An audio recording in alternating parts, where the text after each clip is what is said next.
We're live here at Tasker Arena. This is a mic check here at the arena as we get ready for Hobbs Holiday Tournament 64th Annual. Hobbs Lady Eagles up next as they take on a team out of Texas, Ferris, Texas. First time at the tournament. They come in with a 9-9 record. Of course, your Lady Eagles at 8-1. Ty friend Ron Gunner with you. Got Evie Stuber back at the station. This is the first round of the Holiday Tournament. Of course, the Lady Eagles have had some issues the last couple of seasons in winning the championship of this tournament. Of course, Farmington a couple years ago, then a Laredo United team last year. So the last two have been in the hands of some opponents coming from other places. So I think this is going to be a chance for the Lady Eagles to show this team is not going to be beaten here at Tasker Arena this season. I think we're having a pretty good start with this Ferris team. We'll get the pregame show here in just a minute. We're just checking out our microphone and sound system, and we'll turn it over to Ron. All right, this is a sound check for you guys who are watching on the internet, whether it be on Cool 95.7, the Facebook page, also on HobbsAmerica.com and YouTube on the Hobbs Sports Channel. Thank you very much for joining us. As we get into this game, we're about to watch for the first time the Hobbs Eagles take on the Ferris Yellow Jackets. Yellow Jackets, thank you. I had a brain fart there for a moment. But it's going to be a good game. Definitely going to be something that Hobbs is going to be getting into real quickly and proving their mental. You know, there was a article in the paper today about key factors as far as key players. You know, you can mention any one of the Hobbs Lady Eagles as a key player, and you would be not wrong about that. Kendall Cunningham had a great week last week. That's why she was Player of the Week. You know what? We're going to talk about that more here in just a moment. Just want to make sure our mics are good and hot and ready for this game. Come back in a moment right here on the Eagle 100.5.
Welcome, everyone, to Task Arena. Time for the 64th Annual Hobbs Holiday Basketball Tournament, live on the radio on the Eagle 100.5, also on the internet, HobbsAmerica.com, and on the YouTube Hobbs Sports page. Ty Friend, Ron Gunner with you tonight, and at the station, Evie Stuber. It's going to be a doubleheader tonight. The girls first. They're taking on Ferris, Texas, and then the boys, Hobbs boys, on against Ferris, Texas as well. So different teams, of course, the opponents, but there should be some exciting action here to get this tournament started. Again, 64th annual, very storied tournament here. Ralph Tasker, I'm sure, is watching up above at this pretty exciting venue, and to see these teams in action. Of course, we just got done with the boys on the road into last week, and we'll talk about them in the second game. But the girls have had a big win against Alamogordo last week in a major blowout, but that's been kind of the situation all season long for the Lady Eagles. They've outscored their opponent on the average 73-29 when you combine all their 9 games. They are 8-1 this season. Defeated Alamogordo 69-24. This was at Mercy Rule at halftime, although they had to wait the second half of that clock to run.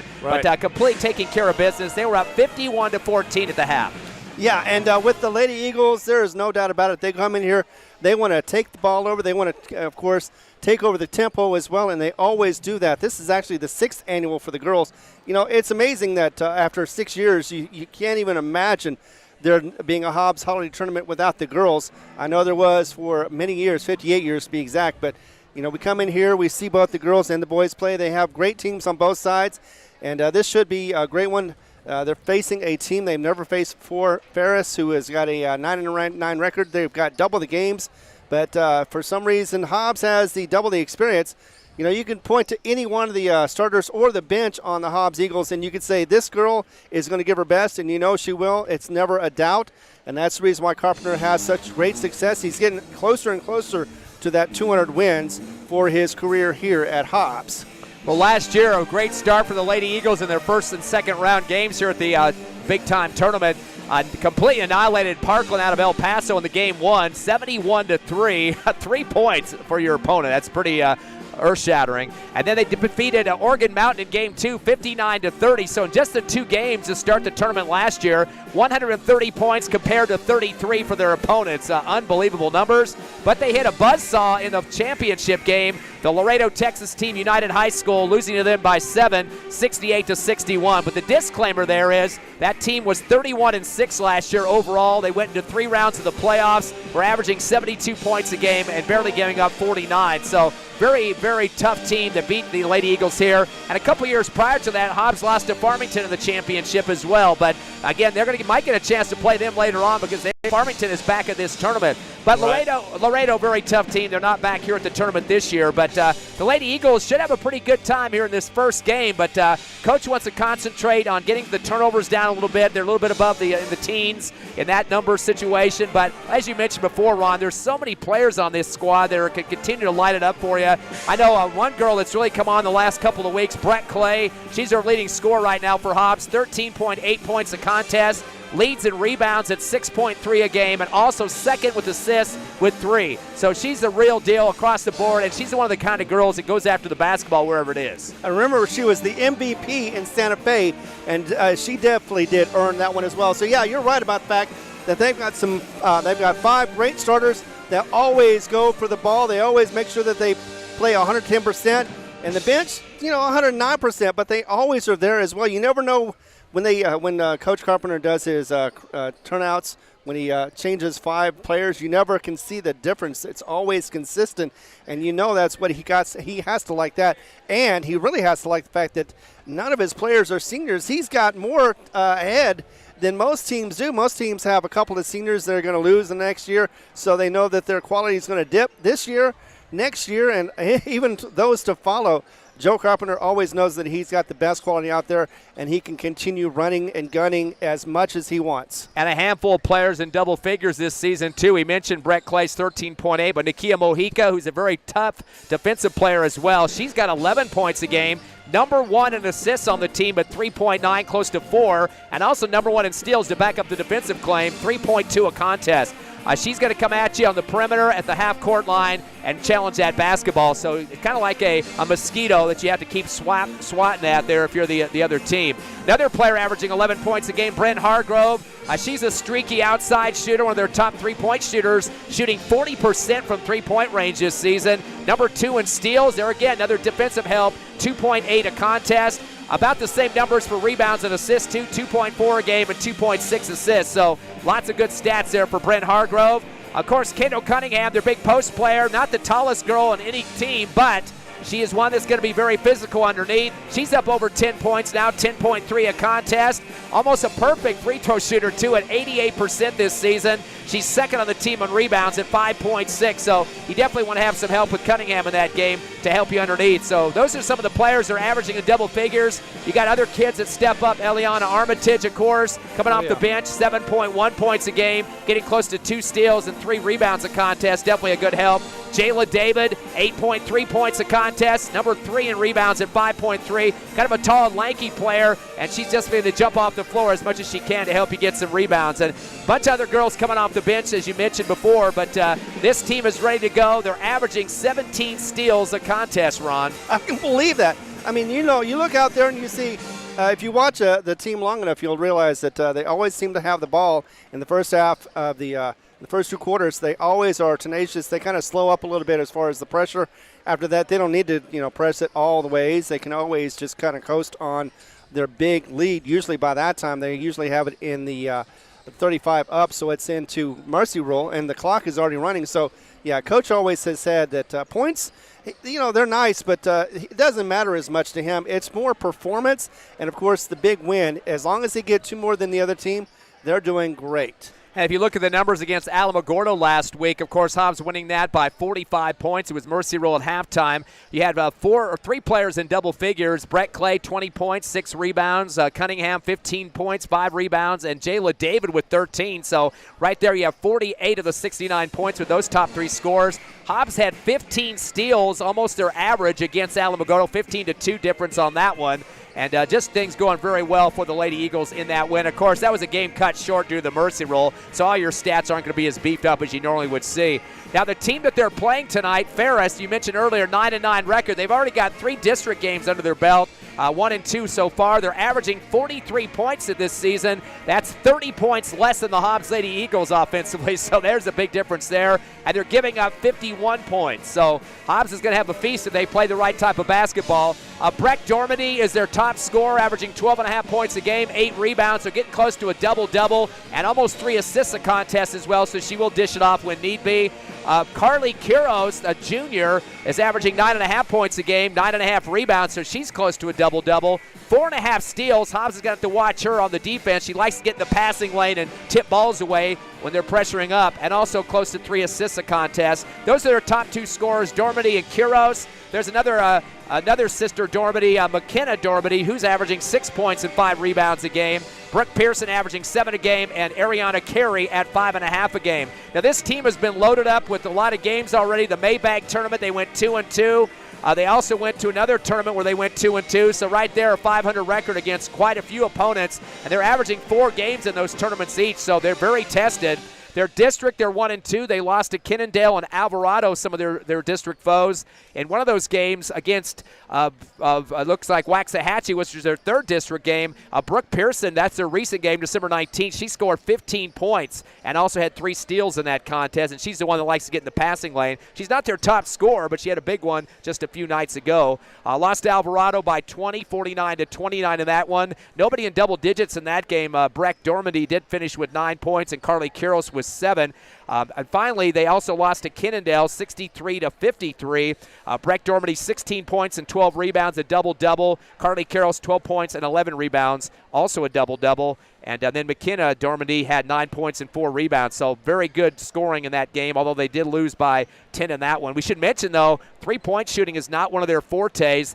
They were 0 for 4 against Alvarado, 0 for 8 against Kinnendale, and Waxahachie were not able to get a 3-point to go down either. So if Hobbs get them an outside perimeter shooting game, which they don't want to be in, that could be an ugly game for this Ferris squad. No, the Yellow Jackets here, they're going to find out that Hobbs is a swarming defense. they're definitely not going to allow them any kind of shots on the perimeter in the first half, maybe in the second half a little bit as they ease up. But no, I don't suspect that Hobbs, the Lady Eagles, I don't think they're going to give them anything easy, definitely. And 3-point shots, that's going to be something that is very rare to do. In fact, I suspect this will be a fast game on both the first half and the second half, simply because there probably won't be too many fouls, at least not on Hobbs anyway. Not sure about Ferris. But yeah, it's definitely going to be a quick game. It's going to be a good one for Hobbs, and Ferris is just going to see if they can get above water and get some shots to see if they can get this somewhat of a contest. And a couple of milestones you might see for the Hobbs Lady Eagles during this tournament, and reachable milestones. Brett Clay, the junior, needs just 7 rebounds to hit 500 for her career, as reported by the Hobbs News Sun and Jason Farmer. Nakia Mojica needs 14 points overall for 500 in her career scoring. And these two girls you mentioned earlier, Ron, are not seniors, so they got another year, but It's kind of neat if we can see that to happen during this Hobbs Holiday Tournament. And again, something that Coach Carpenter has stressed about, he just wants his girls to do the best they can. Records, books aside, scoring aside, that's the reason why he doesn't worry about the mercy rule, other than the fact that he wants to get everybody out there as much as possible, especially before district. He wants to get all this experience just simply because he's had a injury bug bite him in the back in the past, and it has caused problems. He definitely wants to make sure that anybody and everybody is willing and ready to go.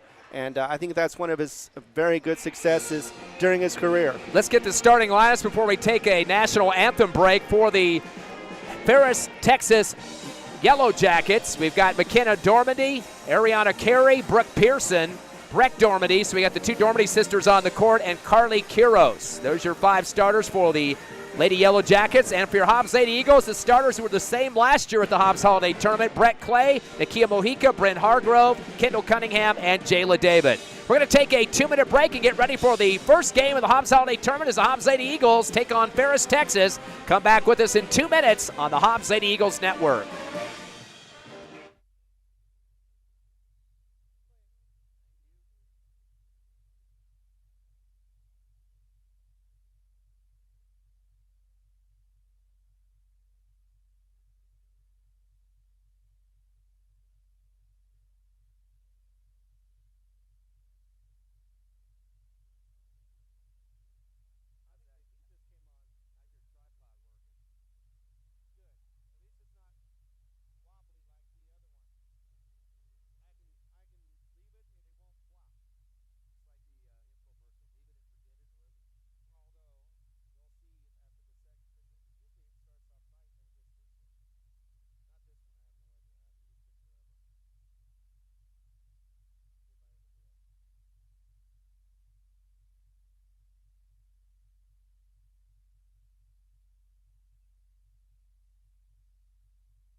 Back live here at Tasker Arena, Hobbs Lady Eagle basketball on the Eagle 100.5, HobbsAmerica.com, and YouTube. Ty friend Ron Gunner, Evie Stuber back at the station tonight as your Hobbs Lady Eagles open up the tournament, 64th annual Hobbs Holiday Tournament, with a matchup against Ferris, Texas, the Yellow Jackets.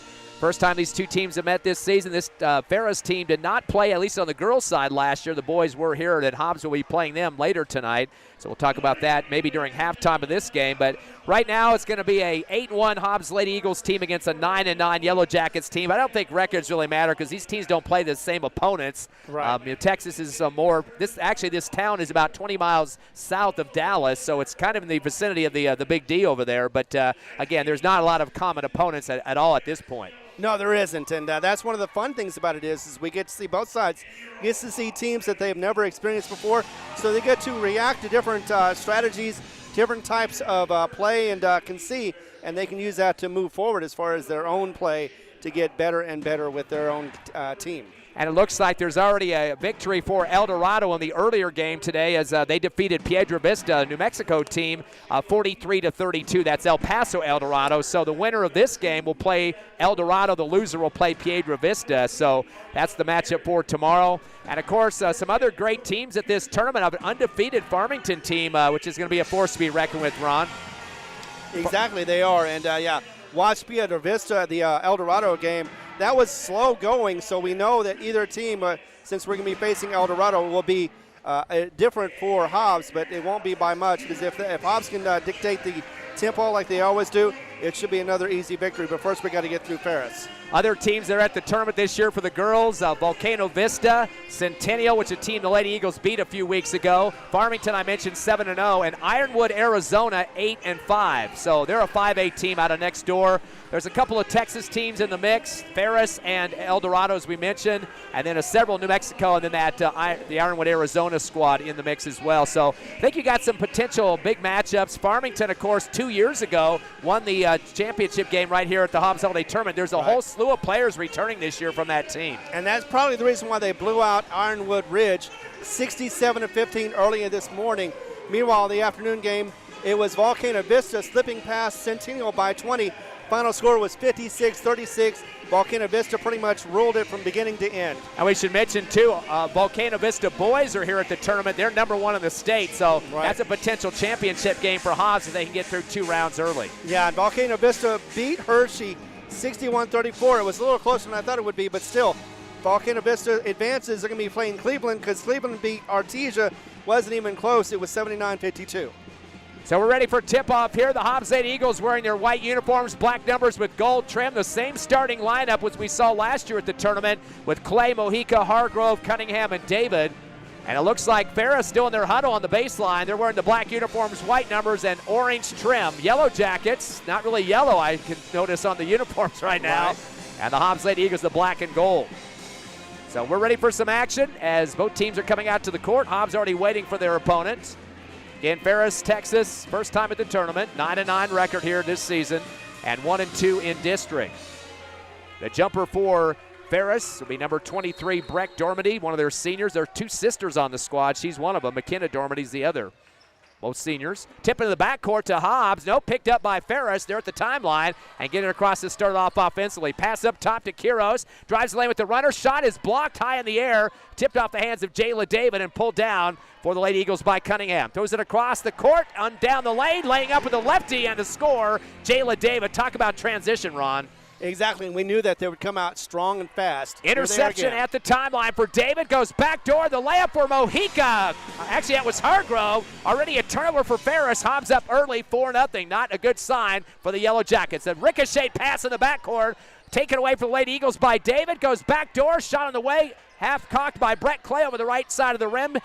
Able to be recovered, though, by Hargrove to get it reset. Sends it down to Clay on the right baseline. A 15-footer, no good. Cunningham with a hook shot on the rebound on the right block. She's fouled. Almost got knocked out of bounds on the right baseline. As a foul is going to be called to Breck Dormady, her first team foul. So lots of action inside the paint that time.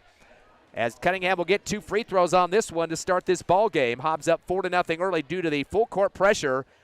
Her first free throw is in and out, no good. Hobbs came into this game as a team at 64% on the season. And Kendall Cunningham, we mentioned in the pregame, shooting 88%, although the miss on that one. Yeah, that is very unusual to see her miss, but I'm sure she's going to come back and get this one. Second one is bouncing off the rim again. Missed them both. Going back up with it on the left block. A tough, hard rebound for Nakia Mojica, and she's able to get somebody to come down on her shoulder that time, so she'll get a chance to go to the free throw line. And that'll be the second foul back-to-back on Dormady. Second team foul against the Yellow Jackets as we get Mojica on the line. And it's been like 6 shots to 1 for Ferris. Ferris just not able to get into their court. Normally another good free throw shooter, Mojica, misses her first to brick off the front of the rim, and already a timeout as Coach Carpenter is out on the court with a very disgusting look on his face. I don't know if it's about the free throws necessarily, but no. Hobbs right now 0 for 3 from the charity stripe, and 2 girls are 80-plus in terms of free throw shooting percentage this season, so trying to get them kind of settled down just a bit. Again, we see the pressure trap going on in the backcourt there for the Lady Eagles, already caused a couple of turnovers. Yeah, well, the turnovers are great, but the problem is on the free throw line, you've just lost 3 points. Coach isn't happy about that. He knows this is going to be a fairly easy contest, but still, you got to get into the mindset about this. Every game always is potentially a good one. You got to get every shot counts, and especially with the charity stripe, you got to get those, and you got to be good and put on them. Mojica's going to take the second free throw, a high-ranging one, rolling around the rim, and it drops off as well. Pulled down underneath the hoop by Quiros for the Yellow Jackets. Throws it across the timeline to McKenna Dormady in the right corner, jumping up in the air to punch it away. Deep right corner, Jayla David knocks it out of bounds, but it will be Yellow Jacket basketball. And Coach Carpenter right in that deep left corner of the baseline to watch his defense work. Touch pass coming into the right corner to Dormady. Pass to the free throw line is ricocheted again. Taken away by the Lady Eagles by Mojica. Turnover number 3 for Ferris. Throws it across the timeline, left wing. Dribbling to the left elbow with the bounce pass is David. Down low, and there is Cunningham waiting for it. The tip with the left hand. Throws it through the hole for 2, and she's getting her first points of the game. 6-0 early. Hobbs contesting the inbound. Tough pressure there on the right baseline in the backcourt. Is knocking the ball off a Yellow Jacket, Brent Hargrove, for another turnover. Already 4 for the Yellow Jackets and Hobbs Eagle basketball, right side of the rim. And it's not going to get easier for the Ferris Yellow Jackets as it continues on. Mojica gets it in, gets it back from David, but lost the ball. She drove the lane. Taking it away from her was Carly Quiros for the Lady Eagles' first turnover. Quiros throws it up ahead down the paint, overthrows her teammate McKenna Dormady out of bounds for turnover number 5. Really not much of an offensive look so far for the Yellow Jackets. They are completely having some issues with the Hobbs Eagle defense. Exactly. It always confounds every single offense that comes in here. 2-3 zone for the Yellow Jackets. Up top is Clay. Drives the right side, spins in the paint, kicks it back up to Cunningham. Wide open for the tray off the back of the rim. Pulled down in the left block, taken by the Ferris Yellow Jackets by Pearson. Gets it stripped. They have a whistle on the baseline. Getting a piece of the ball was Hargrove, but I think they're going to say she stepped on the baseline, so the turnover is not going to happen, but it will be Yellow Jacket ball on the right base. I think Coach Ramirez helped out with that call. The inbound up the far right sideline, brought across the time stripe by Dormady, and kicks it off to the right wing to McKenna Dormady. Throws a layup down the lane, misses, tip back up underneath the hoop, off the back of the rim by Quiros. Ball sails out of bounds, and it will be Hobbs basketball. So they got a second shot that time, yes. But Hobbs up 6-0. 6 minutes left, first quarter, first round of the 64th Annual Hobbs Holiday Tournament. Into the front court to Cunningham on the right elbow. She takes a pivot, backdoor cut to Clay with the pass high, and a layup on the left side of the glass. That's how it's done. Easy passing basketball around the perimeter into the paint as Clay gets her first bucket. Already 4 scores for Hobbs, who lead 8-0. The inbound to the far sideline is thrown ahead of Quiros, not touched by the Lady Eagles, and it'll be another turnover. Hobbs will get it in their front court after 6 giveaways by the Yellow Jackets. Yeah, Yellow Jackets doing a little double teaming on it, but still got caught napping on that one and definitely had a wide open shot for the Hobbs Eagles. Clay inbounds to Cunningham, hands it back to Clay at the top of the arc. Kick out to the right wing to David, drives to the free throw line, pivots, throws up a shot on the run, and puts it through the hole. Little fade look down the paint that time. David with 4 points. Coach Ramirez has seen enough for a few minutes there. She'll call the timeout. 5:29 left first quarter. Hobbs up 10-0 over Ferris, Texas. We'll take a quick 30-second break and come back on the Hobbs Lady Eagle Network.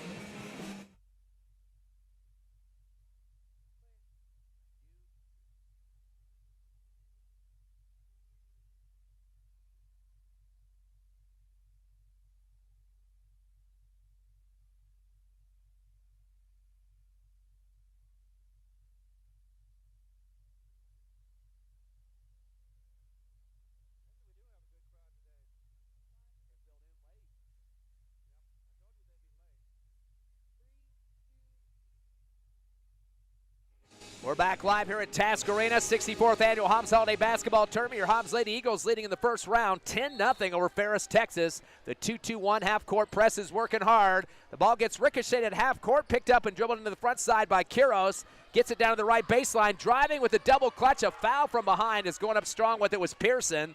And a try for a swat at the shot for the Lady Eagles. That'll be their first team foul here in the first quarter against Kendall Cunningham. And a chance for free throws now for Ferris. On the line is Brooke Pearson. They've yet to score, Ron, down 10-0, and try to get some momentum going back for this black and orange team. They've had only a couple of opportunities. This may be their best one since it's uncontested, but no, they don't take advantage of it and bounces off the front of the rim. Boy, Ron, combined 0 for 5 between these two teams. 0 for 4 for the Lady Eagles on the line so far. 0 for 1 for Ferris. Maybe a little early game jitters going on here, and a big crowd has showed up at the start of the ball game. Second shot up and good for Pearson. It's now 10-1. Some sarcastic clapping for the Hobbs Lady Eagle fans in attendance. 5:20 left here in the first. Hobbs up by 9. Into the front court comes Clay against the zone. Sends it down left corner. Mojica going to fire up a rainbow three off the front of the rim. No good. Rebounding foul in the middle of the paint, but pulling it down for Ferris was Dormady, Breck Dormady. Remember, there's two sisters out there. Going to call the push foul on Cunningham. Already her second, and the second team foul. So Coach Carpenter's got to make some decisions whether she's going to stay in or not. Inbounding on the right baseline of the backcourt for the Yellow Jackets, Ariana Carreri. She gets it and throws it in and gets it back. Dribbles to the far right sideline. Launches a pass up the far right. Over the head of Dormady. It sails out of bounds. I think Cunningham got a piece of it. So we'll be Yellow Jacket basketball in the front court on that right sideline. You're correct about that. Inbounding will be Breck Dormady. 5:02 left first quarter. 10-1 Hobbs Lady Eagles over Ferris. Inbound to the right block to Quiros. Lost the ball in the paint. Picked up by Pearson. Tries to give it back out to the left side. They're going to say she stepped on the baseline. So 7 turnovers now for Ferris. Inbound fundamentals. Yep, it's all about that. It's costing them big time as Hobbs up by 9.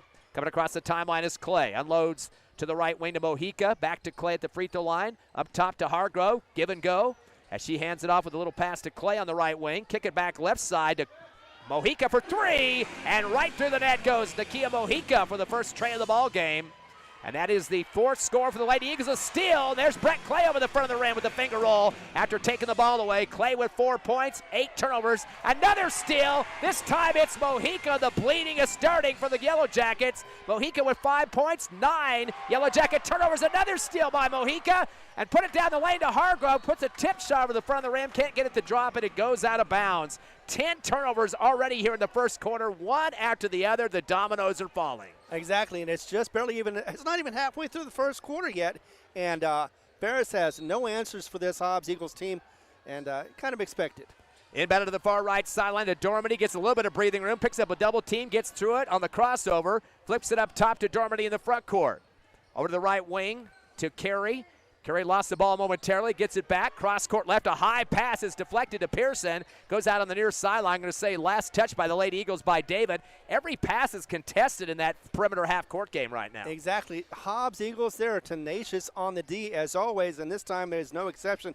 They're going to make sure that Ferris works for every single point. Inbound to the backcourt to Carey. She goes one-on-one against Mojica. Backing into her across the timeline to the far right side with 3:50 left in the quarter. Pass to the right corner. Clay just reaches out and rips it away. Turnover number 11 for the Yellow Jackets. Throws it ahead to a breaking Hargrove. Goes to the rack on the right side with the layup and scores. Hargrove now with 4 points. 5 scores for the Lady Eagles. 3:40 left here in the first. An 18-point lead, 19-1. Quick passing now for the Yellow Jackets across the timeline. Quiros fumbles the ball in the lane, picks it up, tries a hook shot off the right side, off the glass, no good. Rebound on the left block and tried to dribble out of pressure was Dormady, Breck Dormady, but she steps on the baseline. Thought they might call a foul on David that time. She got really close to her, but they saw the foot on the line first. Lots of subs checking in now for the Lady Eagles. Matson Zepeda on the court. Also Eliana Armitage. Always get some great support coming off the bench for her. Carolina Seiss is out there as well. And Kaislyn Munoz, a lot of people being inserted as Clay will stay on the court as a starter. Here comes Armitage weaving through traffic in the front court on the baseline. Tries a wraparound pass to the left corner to Munoz, but gets her pass deflected out on the baseline. Hobbs will have it left of the rim facing the hoop on the baseline. Armitage plays above her height. She's also fun to watch on the court. Inbound to the left corner, spot three for Munoz, and put it through the hole. How about that, Coach Carpenter? Coming off the bench, immediately scoring for your squad. Second tray of the game for the Lady Eagles, 22-1. The biggest lead now is 21. Long pass to the other end for Ferris to McKenna Dormady. She tries to underhand it to Carey coming down the lane. Taken away by the Lady Eagles. That's turnover number 12. Send it ahead, and a layup on the way for Clay on the right side. She's got 6 points. As you credit that steal for the Lady Eagles for the Hobbs squad by Carolina Seiss, and another timeout on the court. Well, the tourniquet's trying to be applied by Coach Ramirez. Hobbs up 24-1 over Ferris, Texas. We'll come back in 30 seconds here on HobbsAmerica.com, YouTube, and on the radio at the Eagle 100.5.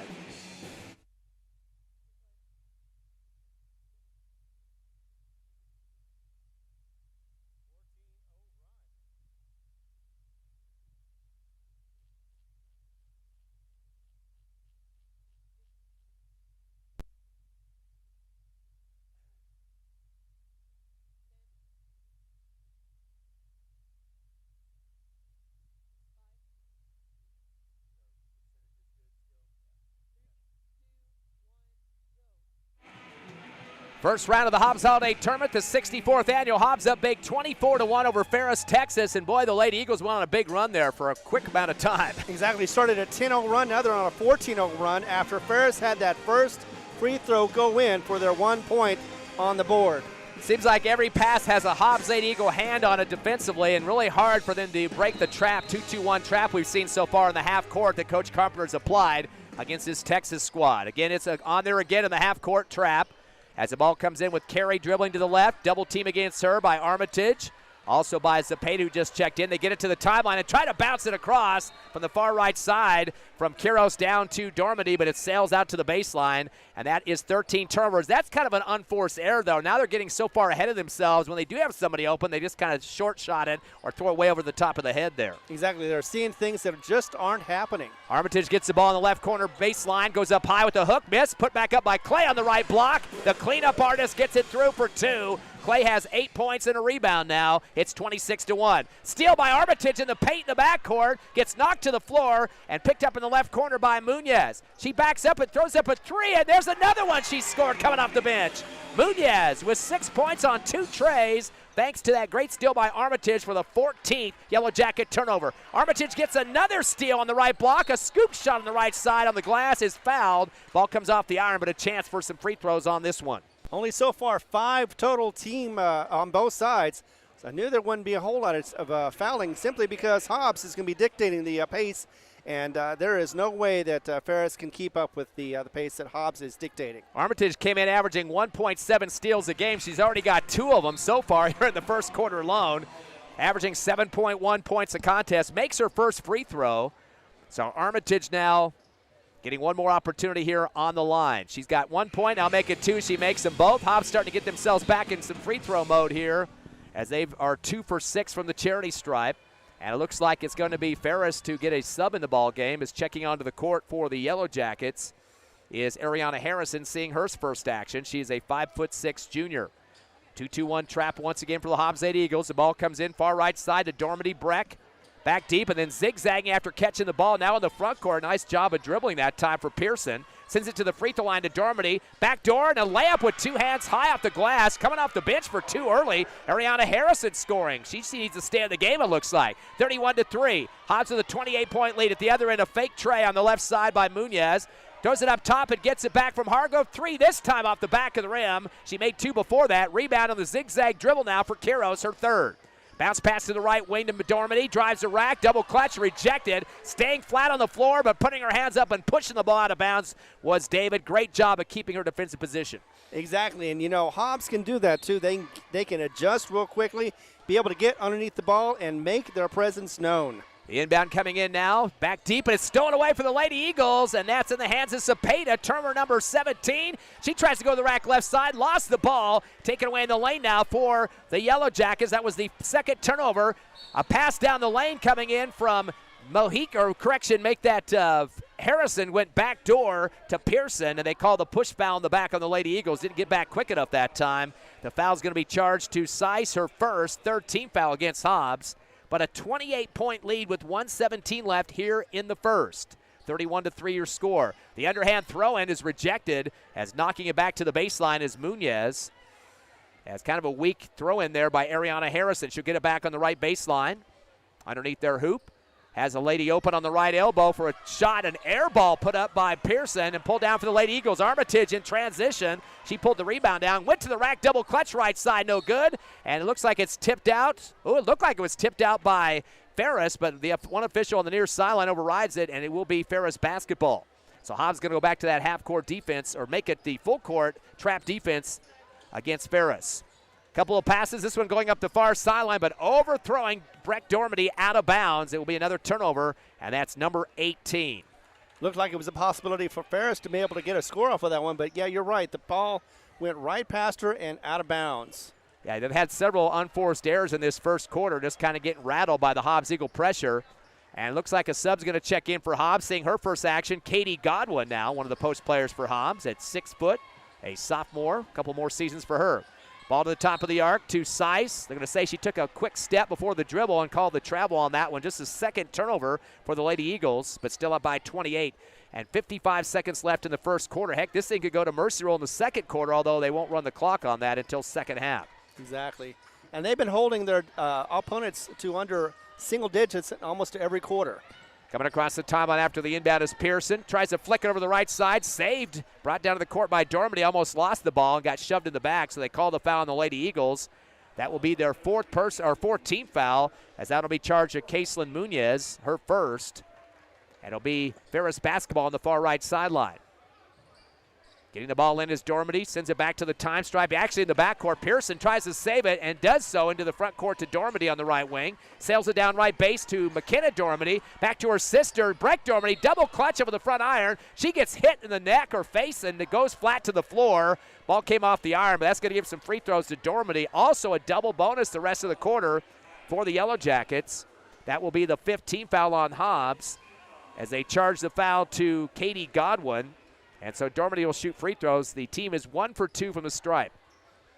37 seconds left opening quarter. A 28-point Hobbs lead pinning the free throws. A shot off the glass into the hole there off with two hands that time from the free throw shooter Dormady. Yeah, Dormady went to the bank and cashed that one in for a point. One more opportunity here. Shot is up, and it's off the back of the rim. No good. Ball tipped around, pulled down at the free throw line by Zepeda. She takes a dribble transition, 2-on-3 down the lane. Reverse left right is swatted. They're going to call the late foul on that one. Kind of put her hand up straight in the air and tried to finger roll underneath the hoop, and probably would have had no foul call if the defender would have just stood up straight, but she tried to swat at the ball. They get the call against McKenna Dormady, her first. That's the 14th foul against the Yellow Jackets, and that will put Zepeda on the line.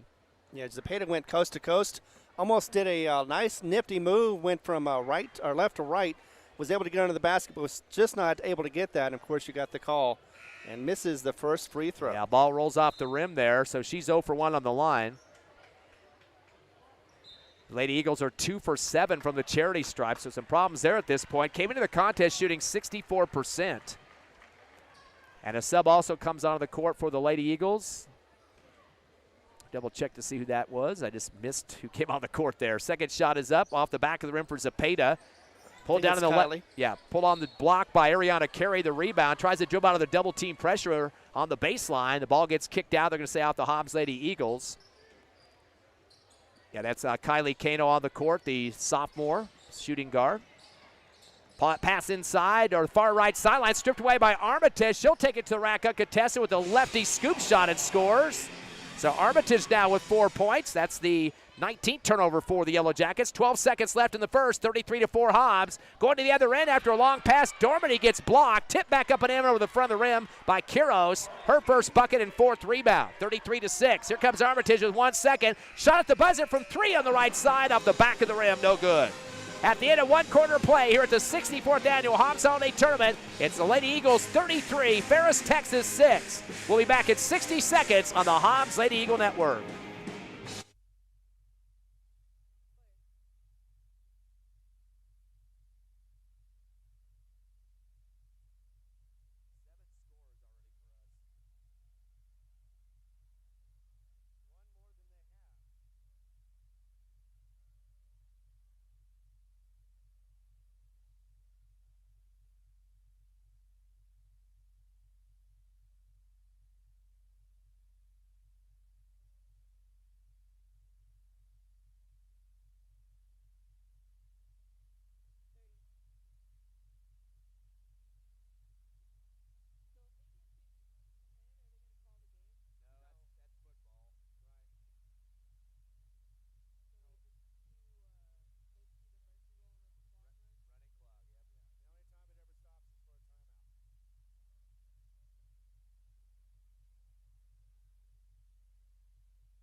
Hobbs Lady Eagles in a rout here at Task Arena. First round of the Hobbs Holiday Basketball Tournament as they lead 33-6 over Ferris, Texas. Ty friend Ron Gunner with you, and Evie Stuber back at the station. In the point production in the first quarter, not much going on for the Yellow Jackets. Kuros and Harrison 2 points apiece, 1 for Pearson and Dormandy. For your Hobbs Lady Eagles, already 7 scores, 8 for Clay, 6 for Munoz, a pair of 3 fours, Armitage, Hargrove, and David.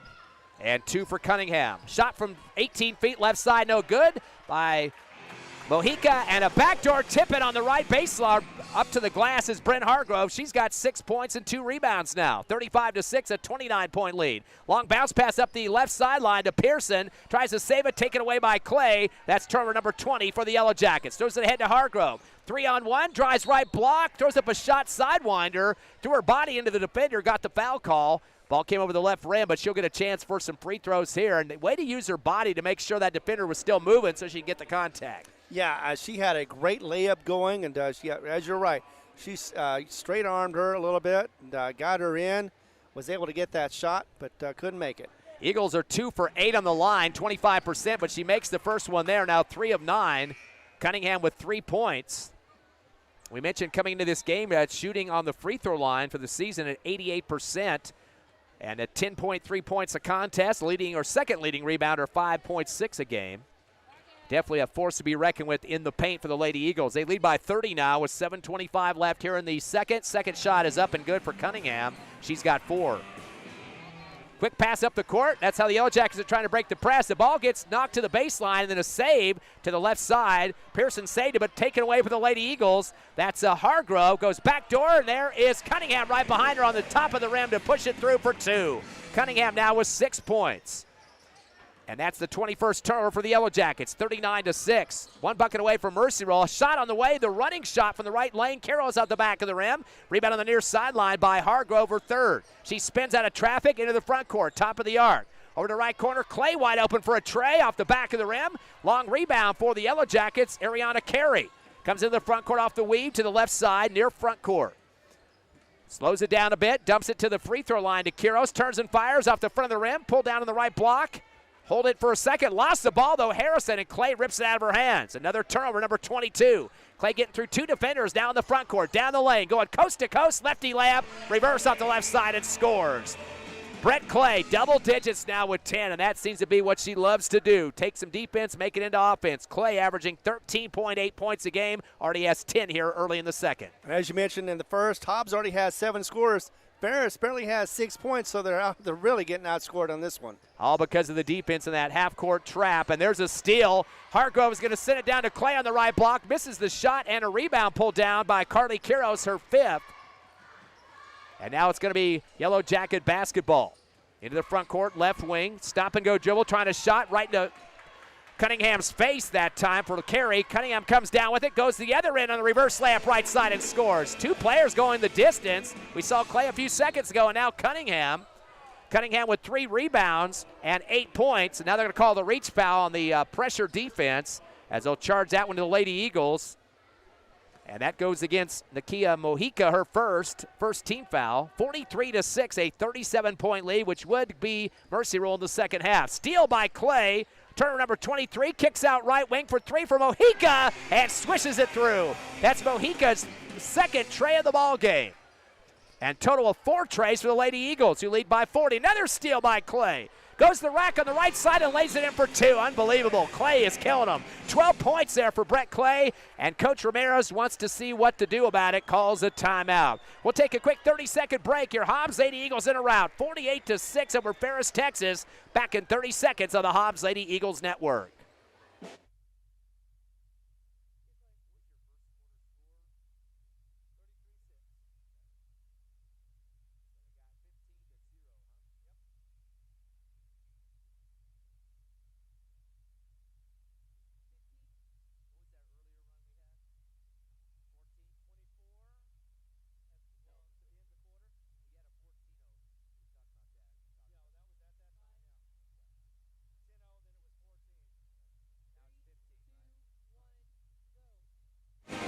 Hobbs Lady Eagles Full court pressure defense. The trap has got a lot of dividends in this game. We had a 14-0 run a few minutes ago, Ron. It's gotten even better now. Exactly, 15-0 in this second quarter, and Hobbs not showing any signs of slowing down. It was 33-6 at into one, now 48-6 here in the second with 5:30 left. And the Yellow Jackets do get it across the timeline. Pivoting is Carey on the near side, dumps it to the free throw line to Kiros, turns and fires a shot from the right elbow, air ball on the right baseline for the rebound for Hobbs, Jayla David.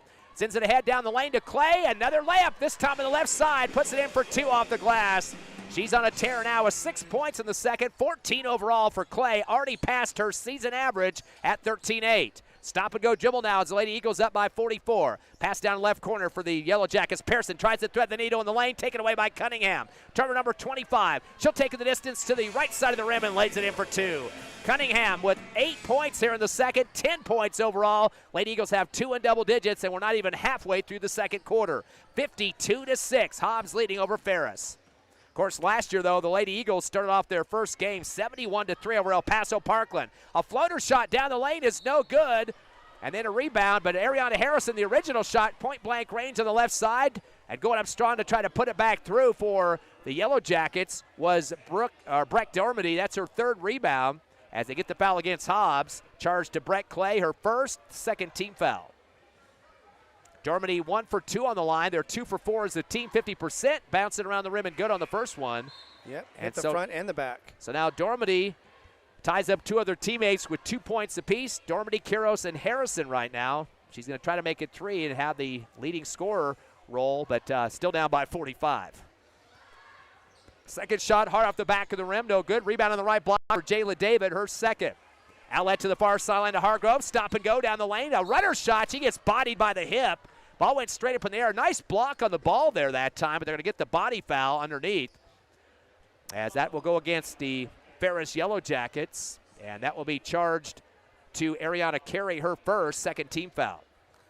And let's see if we can work more on those free throw shots. They were struggling early in this game, but I think they've rectified it ever since that timeout. As you say that, a swish for Hargrove. Came into the game at 66%. Her first free throw put through for 1. She has 7 points. Hobbs already has 4 ladies on the line so far. Second shot is up and good for Hargrove, now with 8 points. And a sub going to come in for the Lady Eagles. That's Kylie Kano seeing her second action as she comes in for Hargrove, who exits with 8 points. 4:29 left, second quarter. Hobbs up 54-7, a 47-point lead here in the second quarter of action in the first round of the Hobbs Holiday Basketball Tournament. Zigzagging through traffic, now in the front court, Carey to the left corner. Bounce past the left elbow, the ball fumbled for just a second. Spin move coming down the lane for Harrison. Throws up a shot off the back of the rim, no good. Rebound in the left corner by Kiros.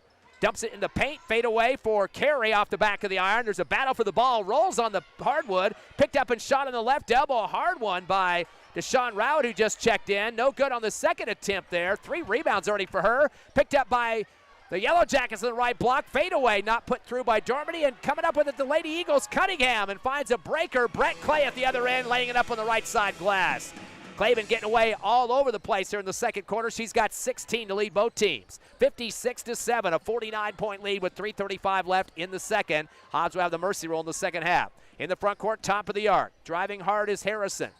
Got stripped by Mojica. Picked up for the Lady Eagles by Clay. 2-on-1. Drives the left side lane. Puts on the brakes. Goes up strong with 2 hands. Gets the defender to go past her and then puts it down for 2 right next to the rim. Brett Clay now with 10 points, second quarter, 18 overall here in the first half, 58-7 Hobbs. Clay once again showing that patience she's so well known for. Slowing down the dribble now, near the timeline, not getting across yet is Carey. Tough pressure by Mojica. Gets it across on a deflection, picked up by Harrison. She tries to send it down the left side of the paint to Dormady, but overthrows her, knocked out of bounds on the baseline. That'll be 26 turnovers now for Ferris. As we get another rotation. You know, one of the problems that the Yellow Jackets are having is when they do get those shots, they do not have the time to set their feet correctly. That's why they're just kind of launching up to the hoop, unable to make them, and they're just trying to take what they can get. Zepeda, Armitage, Seiss on the court, as well as Munoz. And with the ball now in the right corner, Zepeda drives baseline, slings it over to the left corner, ready to shoot a tray, but not getting a grip on the ball quick enough. Munoz. It bounces off her fingers out of bounds in that deep left corner for only the 3rd turnover for the Hobbs Lady Eagles. It was in her defense deflected, so that may have caused a little bit of a different spin on it. and she wasn't able to control it. 2:45 left in the half, 58-7. Lady Eagles a steal at the top of the arc. The post player, Katie Godwin, she tries to come down the lane, lost the ball, double dribble off of it, and picks up the 4th turnover for the Lady Eagles. But that was after the 27th turnover caused by Katie Godwin at the other end as she got right in the passing lane to take it away from the Yellow Jackets. It's going to be Ferris basketball, though. Back-to-back turnovers there. Coming across the timeline, Ariana Carey. Armitage gets a piece of the ball. Continuing up the left wing is Carey. Double team. Bounces it down the left block, trying to save it on the baseline, but not getting a hook on it. Sheila Pita, and another turnover. Just cannot buy a offensive set here in this second quarter. 58-7 Hobbs, 2:20 left in the half. Ball comes across, Zepeda hands off to Armitage on the right wing, goes baseline, wraparound pass open in the left corner for 3 is Munoz. Off the left rim, no good. Chased down on the far sideline off the dribble. And there's going to be a bump foul there as Dormady gets her 5th rebound. And there was some bumper car action on that far right sideline as she got barreled into for the Lady Eagles by Carolina Seiss, her 2nd, 3rd team foul. Yeah, again, the foul is not really a factor right now. Still 2 for Hobbs, or 3 for Hobbs now, and 2 for the Yellow Jackets. Ariana Carey in the front court, zigzagging against Zepeda on the far right side, spinning, now back to the timeline. Bounce pass to the right wing to Dormady. Pivots, takes a dribble with her right hand, down the lane, scoop shot, and there is a big swat at the basketball by Katie Godwin, coming from the middle of the lane over to the right block to help out her defensive teammate, and takes it to the baseline off the swat. But it's still going to be Ferris basketball on the right base underneath their hoop. Inbounding is Harrison, looking desperately to somebody, finally finds McCary on the right wing. Good D to step up on her by Zepeda to stop a tray. Unloads to the free throw line to Harrison, dribbles the right corner, ripped out of her hands, nice D. Octopus style by Munoz to get the steal. And then a foul call. It's going to be on Ferris. 29 turnovers now for Ferris, Texas. The foul going to be charged to against the Yellow Jackets. That's Harrison's 1st, 3rd team foul. Quick time across the half court. Armitage in the left corner off the dribble, spins and double team traffic. Returns back deep to the timeline to Zepeda left side. Top of the arc off the dribble. One hands it over to the right wing for Munoz. Fires a 3 off the back of the rim, no good. Armitage gets it, goes back up strong with 2 hands. She was giving up about 3 inches, but still gets through 2 defenders and put it down. Armitage with the bucket there, 6 points and 2 rebounds now. It's 60-7, a 53-point lead, 1:18 left, second quarter. There is no fear in these Lady Eagles as they continue to play strong. Ferris, Texas with a spin move at the timeline. Carey, Armitage almost got the steal. Comes left, gives it off to the left wing to Rowett. Rowett goes back to the timeline, almost stole by Armitage again. Over to the right wing to Harrison, trying to post up. Backdoor to Dormady, but taken away in the paint. Steal by Munoz. Turner number 30 finds a wide open guard ahead of her. That's Zepeda for the layup on the right side. She's got her first bucket for 2. This 62-7 now, a 55-point lead. Going to be spotting a lot of points there at the halftime, and you can guarantee Versus is going to kind of be biting their nails at the break to figure out what to do. Coming to the front court, Carey gets away with a carry. Throws it down low to the left block. A hook shot rejected as going up high was Breck Dormady. Lady Eagles try to swat the shot in the air but come down on top of her. Maybe not, possibly a body foul on that one as they charge that one to Carolina Seiss, her third, 14th foul. And on the line will be the Yellow Jackets. Stepping up to the stripe is Sheila Pita trying to get her first points of the ball game. First shot is off the back of the rim, no good. And these are the only shots that are ever going to have in this game that are not contested. They need to make the most of them. So far, they have not. 3 of 7 so far in the game for the Yellow Jackets on the line. Back into the contest for Ferris is Brooke Pearson. She checks in for Ariana Carey. 38 seconds left in the half. Pita's second shot is up off the back of the rim again, no good, but they look like they call a lane violation. They're pointing at the Lady Eagles underneath the hoop there. Katie Godwin must have stepped off too quick, so they're going to give her another chance for a free throw for Sheila Pita. Trying to get this down to a 54-point deficit at this point in time. Second shot for Pita. Oh, now this time her teammate goes off, and that was a big step by DeShaylin Rowett, and that will be no good on the free throw. They're going to go the other direction with it on the violation. Hobbs basketball. That's got to really hurt. 38 seconds remaining here in the second. 62-7 Hobbs. Armitage comes across, slings it over to the left wing to Zepeda. Trying to see some rotation. She'll hold the ball for a second. One hands it over to the right wing to Munoz. Drives baseline. Give it back to the right elbow to Godwin. Pivots against triple team pressure. Finds Munoz on the right wing. To Armitage on the left elbow. Drives the lane. Kick out left to Zepeda. Drives baseline underneath left to right. Reverse layup over the back of her head and puts it down off the glass for 2. What a beautiful move that time. Just kind of put her head back and threw it back. She's got 4. 64-7, down to 5 seconds left in the half. In the front court on the right wing is Dermody. Tries to hand it off to the right side to Pearson. The ball rolls up the court to the baseline, out of bounds, and the turnover ends the half. Kind of a fitting tribute to the Hobbs Eagle defense in this first half. Your Lady Eagles up 64-7 over Ferris, Texas. First round of the 64th annual Hobbs Holiday Tournament back in 3 minutes.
Back at halftime here at Task Arena, the 64th annual Hobbs Holiday Basketball Tournament, live on the Eagle 100.5 on the radio and on the internet, HobbsAmerica.com and YouTube. Ty friend Ron Gunner and Evie Stuber back at the station. Ron, 57-point lead at the half. Hobbs is up by 27 in the first quarter, so definitely dominating in that second quarter of action, 31-1. Right. This complete shutdown. The half, or the full, I keep saying half court, but it's a half-court defense in the full-court situation there, in the backcourt there against Ferris, completely causing fits. A total of 31 turnovers so far in this first half, and really some problems for this Ferris team. I don't know how you're going to remedy that at halftime as Coach Ramirez talks to her squad, but they just got to try to get around these, they kind of extend the ball outside this press trap that we're seeing in the backcourt there. But it's hard to say, kind of actually get that done. You can say it as much as you want, but you got to have a lot of movement on the offense. You can't just stand around. Right, no, you can't. But the other problem is Ferris is trying to out pass, as most teams do. They try to get around the press. I think in the second half there's going to be less of a press, at least in the backcourt for the Hobbs Eagles. They're going to be more in the front court for the Ferris. I think that's going to slow them down. Well, not slow them down, but that will help Ferris a little bit, get some more points on the board.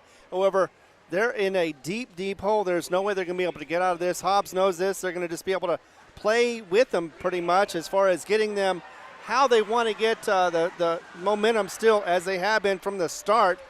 You won't see as many fast break points as you did in the first half, but still I think Hobbs is going to try to dominate the ball and be able to get around it as much as they can, as they have been throughout this first half. Yeah, they tried to get the ball in quick a few times, Ferris did. They did get it across the timeline, but then they would try to throw some half-court passes down that would sail over their post players, so that's been an issue.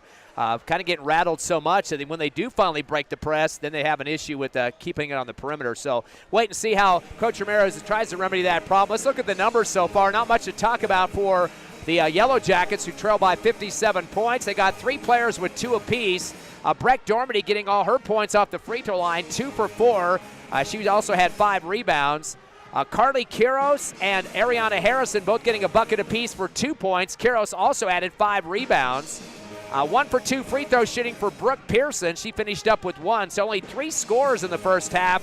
They've converted only 2 shots in that first half of action. They were 3 of 8 from the free throw line, so not helping their cause too much there for 37%.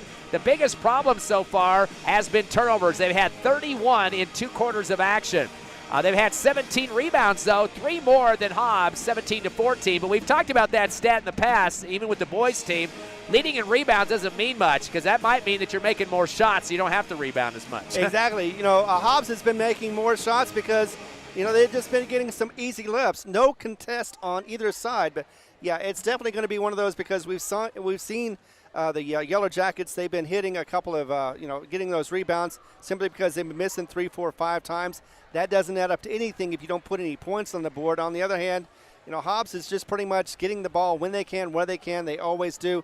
It's just their bread and butter. They get it in midcourt. They don't even have to worry about rebounds simply because they're not allowing Ferris to shoot those shots in the first place. So it's a combination of everything.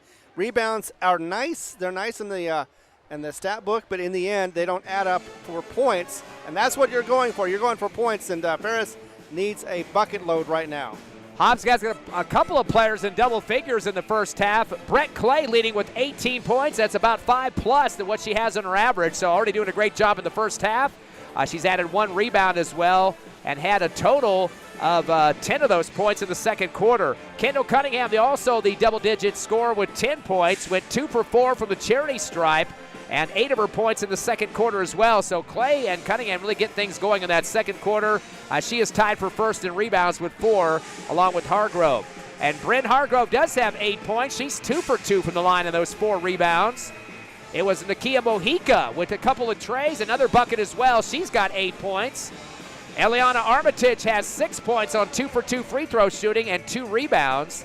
Jayla David for 4 points and 2 boards, and Kaislyn Munoz has hit 2 trays coming off the bench for 6 points. So the Hobbs Lady Eagles right now with 4 3-pointers in the game, and the Yellow Jackets have yet to get one from the outside. We mentioned in the pregame show they're having lots of trouble with the 3-point shots this season. We mentioned the Lady Eagles did get out rebounded by 3, 17-14, but Hargrove and Cunningham with 4 apiece, combining for 8 of the Lady Eagles' 14 boards. Hobbs went 6 of 12 from the line, which is probably one of their juggernauts in the first half for 50%. At one point, they were having some real problems. I think 0 for 4 to start the ball game. Correct. So things started to turn around just a little bit as the time went on there. Hobbs outscoring Ferris 33-6 in the first quarter, 27 differential there, and then getting the 31-1 score in the second quarter. So 64-7 is your score at the half, a 57-point lead. We will start the third quarter with mercy roll, even though it is against a Texas team. It goes by New Mexico rules. We'll take about a 2-minute break and come back for the second half action. You're listening to the 64th Annual Hobbs Holiday Basketball Tournament on the Eagle 100.5, HobbsAmerica.com, and YouTube.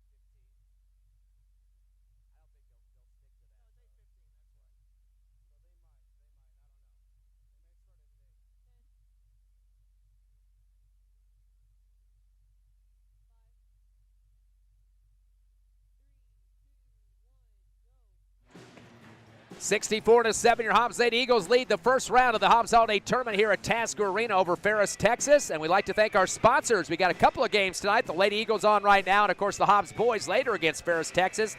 Who gets these games on the radio and the internet for us, Ron? We got a bunch of them. Rent-A-Center, Coffee House, Hydrotech, Eunice Pump and Supply, Lavelle Insurance, Robinson & Associates, Hobbs Rental, DNC Electric, Lasco Construction as always, TDS, Forest Tire, Lee County State Bank, First American Bank of Hobbs, along with Hobbs Express, Thriftway, Elite Home Healthcare, and NMR Pipeline. They're all supporting us for this holiday tournament for the girls.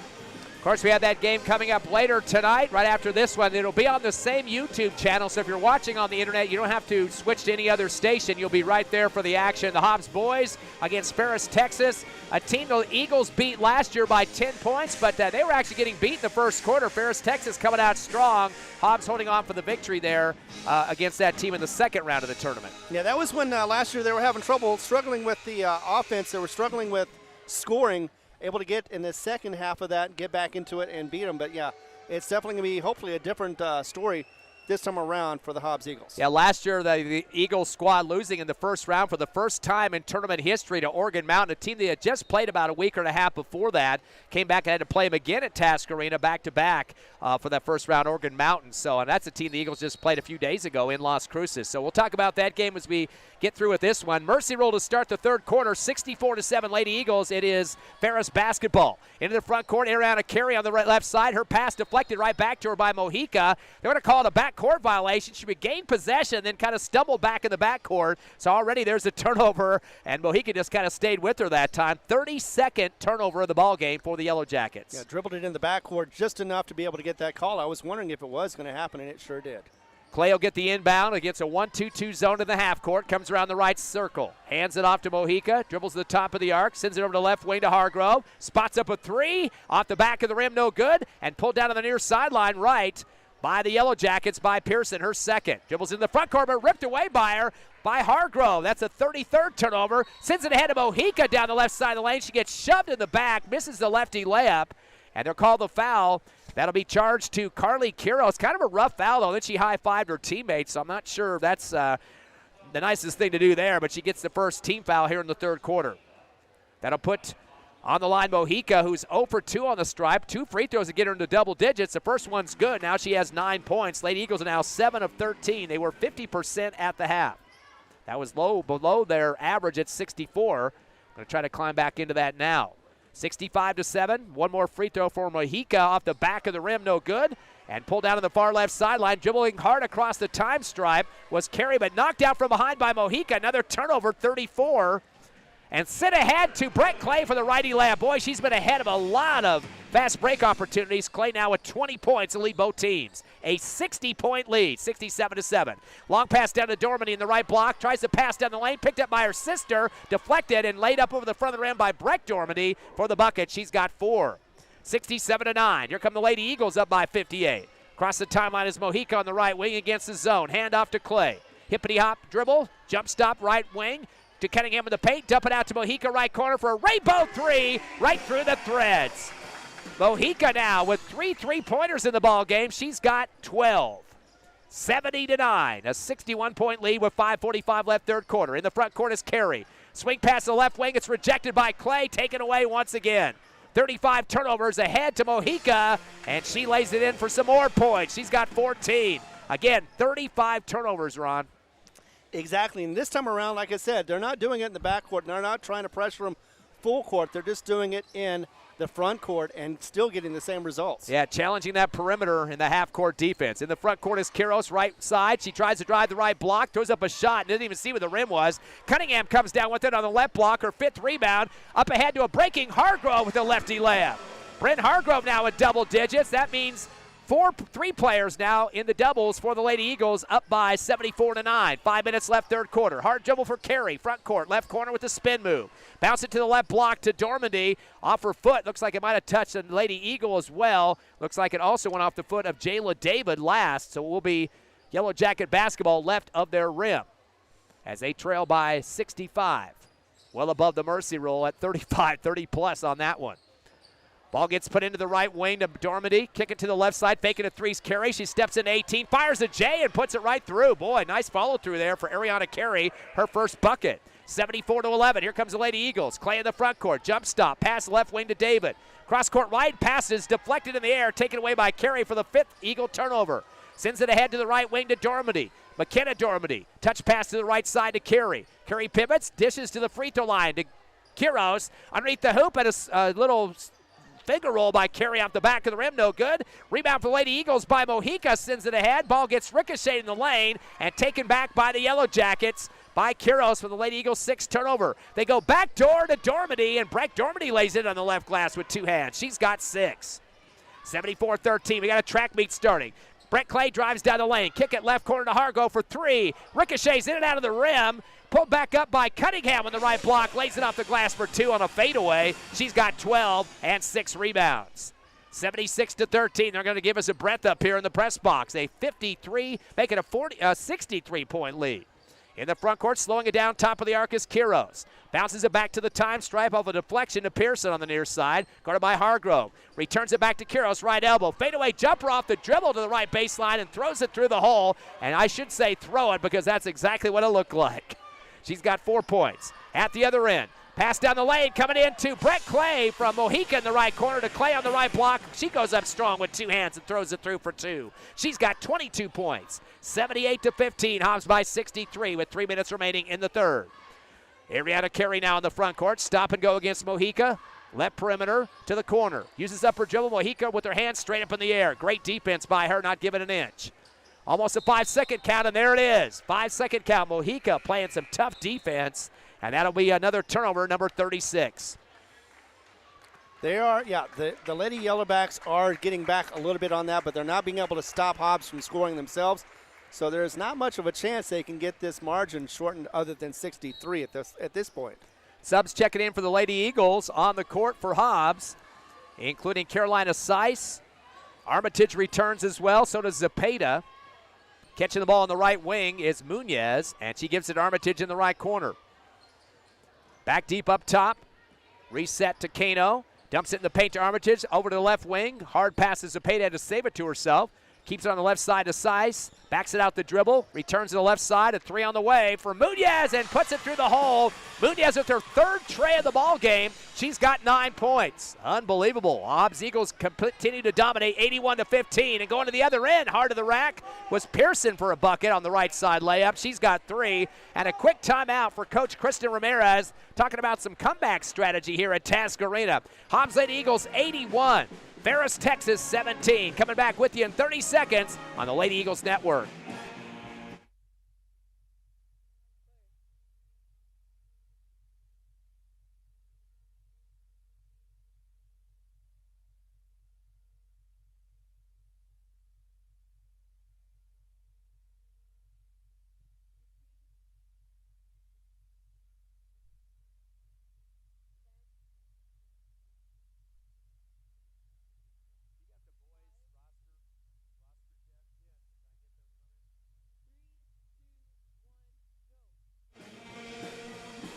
Mercy Row route going on here at Tasker Arena. The Hobbs Holiday Tournament, 64th annual, 81-17. Your Hobbs Lady Eagles leading over Ferris, Texas. We mentioned last year, Hobbs winning their first round game against El Paso Parkland, 71-63. That was a 68-point win. Right now, it's at 64. So kind of ironic how things are going, although Hobbs has scored 10 more points in this game than they did in that game. And we still got a whole quarter and a little bit more to go in this one, Ron, but it is going to be a running clock. Oh, definitely it is. There's no doubt about it. And Hobbs is just enjoying their huge lead. 1:45 left here in the third quarter, 81-17 your score. Hobbs basketball against a 1-2-2 zone. They sling it down left corner to Zepeda, drives baseline. Wraparound pass right corner to Muñez, back to the right wing. Seiss for a 3 off the bottom of the backboard, no good. Gets her own rebound at the top of the arc, her first rebound. And over to Armitage left wing. Back to Seiss, and again Armitage left corner. Her pass deflected as it tries to go down the lane to Zepeda. Taken away by Ariana Carey for the turn number 7. She goes baseline left side, puts on the brakes, throws up a shot off the back of the rim, and the Lady Eagles come down with it on the free throw line. Jayla David, in correction, that was Muñez, throws it ahead to a breaking Zepeda on the right side of the lane for the layup. She's got 6 points. That was Muñez's first rebound. 83-17. Across the top line for the Yellow Jackets. A pass up top to Quiros. She goes one-on-one against Seiss. Uses up her dribble, pivots, unloads the ball to the right wing, and Munoz gets the strip, and it's taken back at the timeline by Dormandy. McKenna Dormandy gets it to the right corner to Quiros. Baseline right. Bad pass in the lane, taken away for the Lady Eagles by Kano for tournament number 37. To the left side of the block to Zepeda, throws up a shot high, no good. And a rebound for the Yellow Jackets, pulled down by Pearson, her third. Throws it down the lane, left side for the layup, and going up high off the glass with one hand is Dormandy. Breck Dormandy now with 8 points, 6 of those in the third. 83-19. Armitage goes the distance, gets rejected underneath the hoop. Nice block by Dormandy. Dormandy goes 1-on-2 at the other end, tries to go through two defenders, and it's taken away by Kaislyn Munoz. That's another turnover, number 38, and has her teammate down the lane waiting for it for the layup, Kylie Kano, for her first bucket. Correction, well, that was Eliana Armitage for her 8th point of the ball game. 85-19. In the front court off a spin move, Carey. Tough pressure by Armitage. Doesn't even know what the clock says, and it runs out. Armitage playing that tenacious defense that she always does. At the end of 3 quarters of play, your Hobbs Lady Eagles up big over Ferris, 85-19. Coming back in 30 seconds with a finale on HobbsAmerica.com and YouTube on the internet and on the radio, the Eagle 100.5.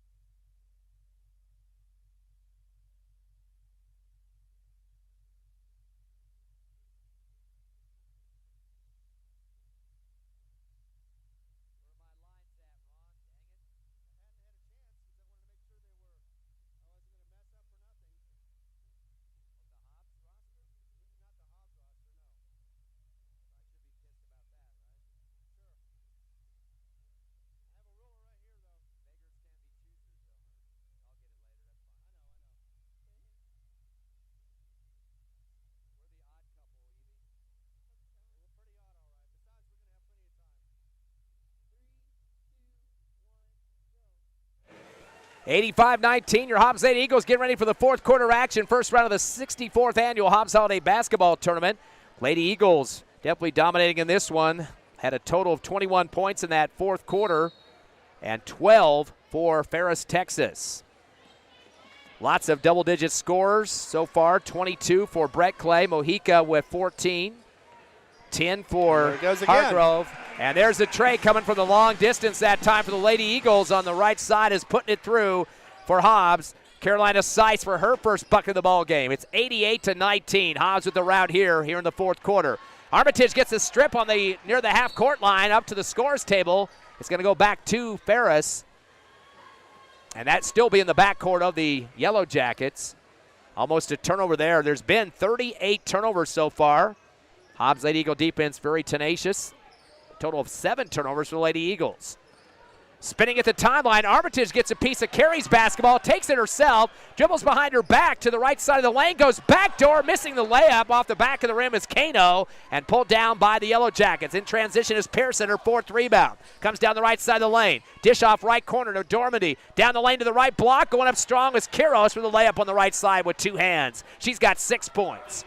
88-21, here comes Armitage. No delay for her. Weaving through traffic, a scoop shot on the right side, reverse, and scores. She went through 4 defenders that time for the bucket. That's Armitage's way to handle things. She's got 10. 90-21 when the Lady Eagles get to the century mark. In the front court, Carey on the left wing. Posting up in the middle, waiting for the ball is Quiros. Reverse layup, right side, no good. Underneath the hoop is Seiss for the rebound. She's got her second. Slings it ahead to the right side of the perimeter to Kano. Kano tries to go out to the corner and get it back, but it's taken away in the lane and stripped away for the Lady Yellow Jackets by Pearson. She tries to send it ahead to the baseline, gets knocked out as getting a piece of it for the Lady Eagles off the fingertips. Looks like that went off the hands of Munoz. So both teams getting a turnover at each end. That's 40 for Ferris and 8 for the Lady Eagles. The inbound to the left block is stripped there as Pearson tries to regain it, gets tied up. The 2 number 10s going on it, Kylie Kano and Brooke Pearson, the jump ball, going to stay with the Yellow Jackets left of their rim. 90-21, clock is ticking with the mercy roll. The inbound to the middle of the paint to Quiros. Turnaround jumper off the back of the iron, no good, but knocked out by Munoz, who continues to swat at the basketball, is trying to get a grip on it. but it continues to go off her hand out of bounds, but good effort there for Munoz. Definitely was just delaying the offense for the Yellow Jackets. They go right back to the right block on the inbound. Quiros goes up high with it with two hands and kind of just throws it. It hits off the back of the rim. Once again goes off the Lady Eagles, so they'll get another chance to do the Yellow Jackets right side of the iron this time. 90-21 score. Underneath with the pass, reverse layup right to left for Quiros, misses. Put back up on the right block behind her by Carly Quiros, and she gets it to go through. She's got 8 points and 6 rebounds. Actually, it was her own deflection she went back and got. 90-23. 5 minutes left in the game. Lady Eagles up with a big lead, 67. Pass down to the right corner. Munoz wants another tray attempt, and there she gets it. Nails it through the hole. Munoz with 4 3-pointers, all 12 of her points on the tray line. They lead by 70 now. 4:48 remaining. 7 points away from 100. Slowing it down to the front court is Carey. Taking on Armitage, strips her again. Armitage is unstoppable defensively. Goes with a double-handed layup on the left side and scores. Armitage continues to play some tough D for the Lady Eagles, has 12 points, and that is going to be the 41st turnover for Ferris, Texas. Yep, she has the speed to get the ball and get it in the hole. In the front court is Carey. Unloads to the right wing, spinning is Dormady. Uses the stop, throws it off left side. Shot on the way for Pearson for 15, wide open. Drills it through at the J. She's got 5. 95-25, Hobbs still by 70. In the front court, top of the arc. Zepeda over to left side Armitage, back to Zepeda to the left corner. 3 on the way for Seiss, and she throws it through for 3. Seiss with 2 trays here in the fourth quarter and 6 points. A deuce away from 100, 98-25. Hobbs up by 73, their biggest lead. Yeah, they're well on the way to that 100 mark plus at this rate. Coming across the timeline as usual is Carey, dribbles to the left wing, and then she fumbles the ball out of bounds with Armitage right breathing down her neck that time for the 42nd turnover as it rolls out of bounds. 3:38 and ticking with the mercy rule, 98-25, 1 bucket away from 100. In the front court, Seiss, down to the left corner to Munoz, back to Seiss left side. Leave her wide open for a WNBA 3, this time an air ball. Saved by Zepeda on the right baseline, but pulled down in the lane by Dormady. Throws it across the time stripe to Carey. Crossover move, Armitage right on top of her. Bounce pass to the timeline to Quiros. Comes down the right side of the lane. Throws it down low to Dormady. Goes up strong with 2 hands on the fadeaway left block and puts it through. She's got 8 points here in the fourth quarter, 10 overall to lead the Lady Yellow Jackets. 3:04 remaining, 98-27, a 3 in the right corner. There's your 101. Madsen Zepeda nails the tray. She has got 9 points, her first tray of the game, 101-27. The Lady Eagles up big with 2:50 left in the game. Bounce pass in the front court for the Yellow Jackets. Getting a handle on it was Dormady, but then she gets stripped hard. They call the foul on the Lady Eagles, top of the circle, as they'll charge that one. Looks like Kylie Kano picks up her first. And it's the first team foul for the Lady Eagles here in the fourth. Hobbs did not get 1 foul in the third quarter. And now some subs checking in. As getting a breather will be Kylie Kano. Let's see who came in for her. Oh, we got the post player for the Lady Eagles, Katie Godwin, back on the court. It will be Hobbs' defense still out there, man-to-man at this point with 2:14 remaining. It's taking a lot of time to get the subs out, but the clock is running with the mercy roll. 101-27. Near sideline is Dormady front court. Throws a high one to the right wing. Pivoting is Harrison. Gives it back to Dormady, McKenna Dormady. Over to left corner to Harrison. Tries to bounce it in the paint. There's, guess who, Armitage with a steal.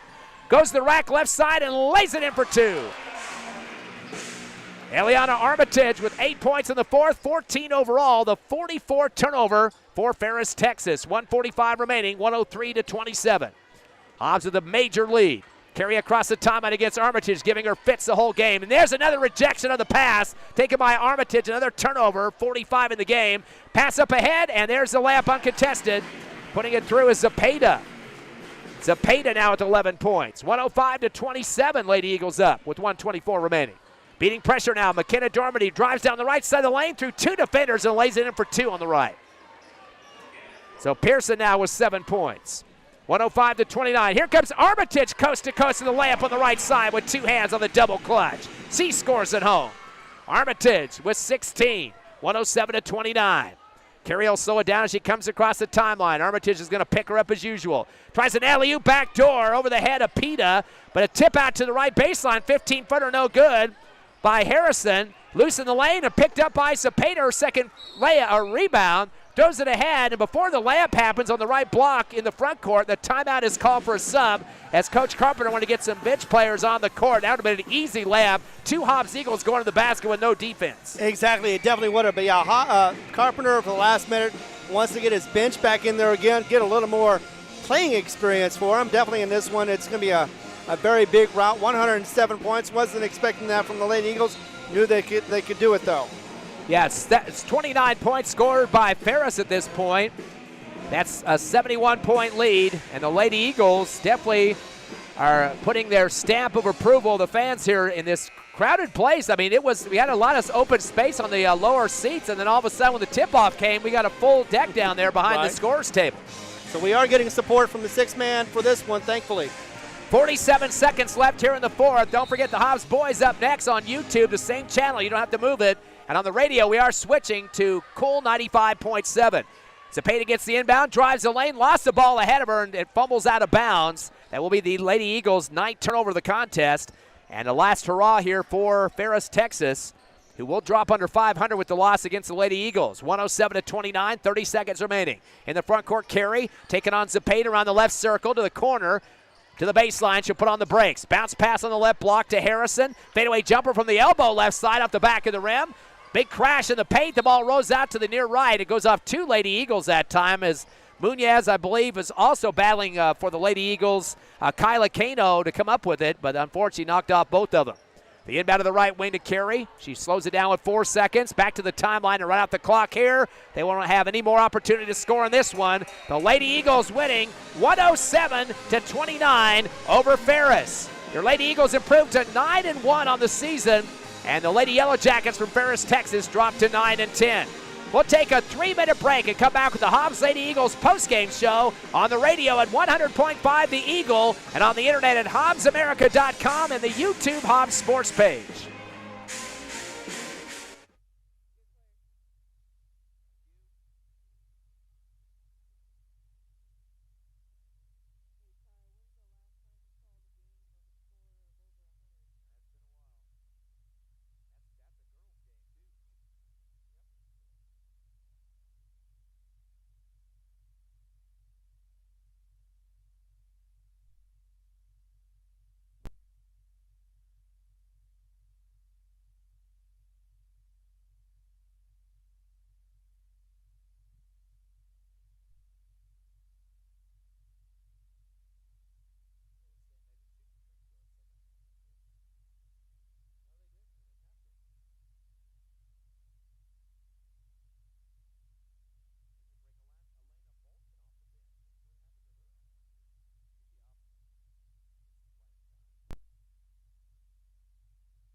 Welcome back to Task Arena, the Hobbs Lady Eagles post-game show. Big win for Hobbs in the first round of the 64th annual Hobbs Holiday Tournament, 107-29, a mercy rule victory in this one, and pretty much domination throughout most of this contest. Pretty much to 2 or 3 minutes into the game, Hobbs up early 12-0 and just continued to coast after that. Hobbs getting 22 points in the fourth quarter, just 10 for Ferris High. Looking at the numbers in the game, one player gets in double digits for Ferris, Texas. That's Breck Dormandy. She had 10 points and 5 rebounds. Went 2 of 4 from the charity stripe. Brooke Pearson finished with 7 points, 1 of 2 from the line, had 4 rebounds. Should mention Dormandy with 5 boards. It was 8 points for Carly Quiros, 6 of those in the fourth quarter. She had 6 rebounds. 2 points apiece for Ariana Carey and Ariana Harrison. 3 for 8 on the free throw line for the Lady Yellow Jackets. That was 37%. Did not get a free throw attempt in the second half with the mercy rule going on. They had 40 turnovers, 4-0 in this ball game. That's what kind of defense was being played by the Lady Eagles. Their top rebounder, Carly Quiros, was 6. 5 for Breck Dormandy, and 4 for Brooke Pearson. They did actually out-rebound Hobbs 22-21, but there were so many transition layups for the Lady Eagles and great three-point shooting. 9 total trays put down tonight. There was a lot of opportunities for a lot of boards for Hobbs in this game. Most of the layups were uncontested down the court. Hobbs, though, with a lot of players in double figures in this one, 6 to be exact, led by Brett Clay with 22 points. Did not get even one opportunity for a free throw in this game, but had 10 in the second quarter, 10 total points, so dominating all over the place. 1 rebound in the game as well. Aliana Armitage finishing with 16 points. She had 10 points in the fourth quarter and 2 rebounds, was also perfect on the line, 2 for 2. Kendall Cunningham with 12 points. She was 2 for 4 for the charity stripe with 6 rebounds. Kaitlin Munoz had 12 points on 4 trays and a rebound. Madison Zepeda went 11 points in the game and had 2 boards for the Hobbs Lady Eagles. Brent Hargrove, 10 points, 2 for 2 free throw shooting and 4 rebounds. It was Carolina Seiss with 6 points, 2 trays in the game and 2 rebounds. And Jayla David, 4 points and 2 boards. So once again, Hobbs with a ton of players getting in the books in this one. 9 scoring and a whole host of them in double digits with 6 total. 9 3-pointers for the Lady Eagles in this one. 4 for Kaitlin Munoz to lead it. Hobbs was 7 of 14 from the charity stripe at 50%. Again, they had 21 rebounds. The leader, Cunningham, was 6. And that pretty much tells you what the domination was in this one. Again, they caused 40 turnovers, only had 9 themselves. We got Coach Joey Carpenter up here with us now as Coach gets a win here at Tasker Arena. Coach, dominating game here for you with the mercy rule situation. You knew you probably had some pretty good stellar athletes that take care of business, the same starters from last year, taking control in the first game. You won big last year in the first round as well, but pretty much not much of competition as that game started. You guys were up, something like 12-0 early. Yeah, we got off to I thought we got off to a slow start. I thought we missed a lot of shots, them free throws, and I just thought we were trying too hard in front of the home crowd. But once we relaxed and started shooting it just started going in. Coach, you had a lot of platoon subbing in this game, brought your bench in. They kind of picked up where the starters left off. And, we keep watching Armitage out there and the one-on-one defense she provides going across the timeline and just completely giving that other guard fits out there. And you'd think she'd turn a little bit, and then she just knocked the ball out and go the other way. And she usually was the one laying it up at the other end half the time. Yeah, I mean, what do you do? I mean, our offense is our defense, and that's the way we feel. That's how we want to generate our offense, and I thought we did a good job of that tonight. But we can't just stop playing. We can't train our kids to just take it easy, and just not play hard. So we play every second, and I'm sorry, it's just the way the game goes, Ty. Yeah, I'm sure a lot of coaches love to have Armitage as a starter. I mean, she comes off kind of in a 6-man role and really, kind of lights your defense up and really gets going down to. I mean, all your other players are pressuring the half-court trap that you instilled early in this game, causing a lot of fits. We mentioned the 40 turnovers, and you could just see the energy just draining out of the Yellow Jackets, even in that first quarter. Yeah, it was tough for them, and. I thought at times they were fine, and then all of a sudden here come that spurt again, and here come another spurt. But we have to do what we do because we got to get prepared for state, and so we at least pressed for 1 quarter and then backed it off, and then we took it off. I mean, I don't know what else to do. We switched to man, to mix it up. I mean, we just had to do some things different. Brett Clay, your top scorer at 22, but we talk a lot more about her defense sometimes. I mean, she just kind of a ball hawk going after that leather wherever it is. Yeah, she's our leader. She's no doubt about it. She's got a lot of energy, and she's one of those kids that she's got a motor, you know, and her and Nakaya probably have two of the better motors on our team, and they do a really good job of keeping pressure on the ball. A lot of three-point shots, 9 in this contest. And, boy, Kaysen Munoz coming off the bench for 4 trays. A nice stroke going through the net most of the time. You had Seiss hitting a couple trays. Mojica, as you mentioned, she had 3 herself. So lots of girls stepping up. And this is a little bit different than last year. I mean, you didn't have this so much shooters that you did that deep like you do this year. Yeah, it's just experience. I mean, we were young. We were real young last year, the year before, and the year before that.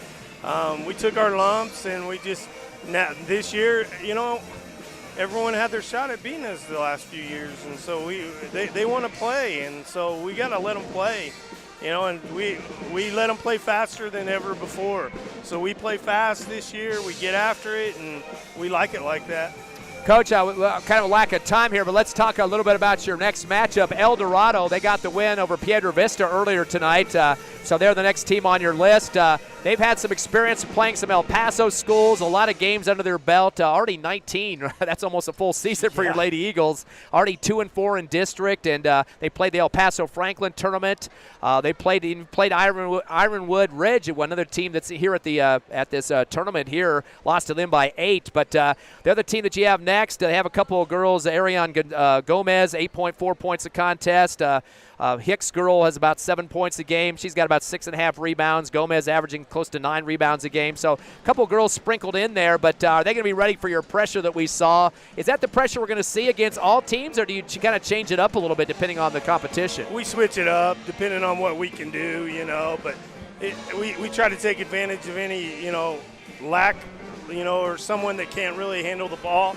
We just try to exploit them and get it in their hands, but I don't know, tonight we just played very vanilla, and we just went off of instincts, and, you know, I guess they made me a good coach tonight by me just staying out of the way. I know you're getting close to your 200th win, too. I'm sure that's kind of exciting, although you go game to game like most coaches say, right? Yeah, I don't worry about all that. Coach, I know these teams that you play that come to this tournament here at Tasker, the El Pasos, the El Dorados that we're talking about, don't get a lot of opportunity to play teams from outside of that part of the state. In El Paso, they don't hardly leave. They got tournaments going on all the time down there. So does that kind of give them a deer in the headlights look when they come to Tasker? I think for some teams it does. I think El Dorado's been here before, so they know what it's all about. They're not going to have that deer in the headlight look. We're going to have to put that deer in the headlight look on their face. But it definitely isn't just because of Tasker. They've been here before. And, you know, I heard they were one of the top 5 teams in El Paso, and if that's true, then we got our hands full. I know they're well coached. I saw their press break earlier. It's very disciplined, and they do a good job over there. Coach, still left in the mix. I know, of course, Farmington undefeated. That's a team you played here at the championship game a couple of years ago. They have about 5 girls back from that squad. They were all youngsters, quite like what your girls are, but they're tough. They're undefeated. How do you feel about the rest of the mix at this point? Oh, you know what, man? The 4 best teams are probably in the top 4 right now. So it's going to be good. It's going to be interesting. And it's going to be where we're going to have to play ball. It's not going to be 100 to 20. Crowd loved it, though, tonight, didn't they? Yeah, well, you know, I don't think you've ever seen a girls' team score over 100 points in a game. And we did it classy. I mean, we pulled the press completely off. I never played a starter in the fourth quarter. I don't know what else to do, Ty, and we did it the right way. And you called a timeout during a layup to get a sub in, so that's evidence there late in the fourth. Yeah, we're not trying to rub it in someone's nose, not at all. Well, Coach, I hate to run you off. We got another game coming up, of course. Exciting contest for you. Congrats, 9-1 record and second round tomorrow night. Thank you, guys. Thanks for covering this, Ty. Appreciate you. Coach Joey Carpenter with the Hobbs Lady Eagles. We're going to take a break as we get ready for the boys' game coming up next. We are switching radio only. That will be to Cool 95.7. And, of course, we'll stay on the YouTube page. So if you're watching the girls' game and the post game right now, stay right here. You don't have to leave because the boys are up next. We are switching to radio, though. Again, 95.7 if you're just listening on the radio on the Eagles. So have a great rest of the night. Continue on here at Task Arena. The 64th Annual Hobbs Holiday Tournament continues.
Welcome, everyone, to Tasker Arena. Time for Hobbs Eagle boys basketball at the 64th Annual Hobbs Holiday Tournament.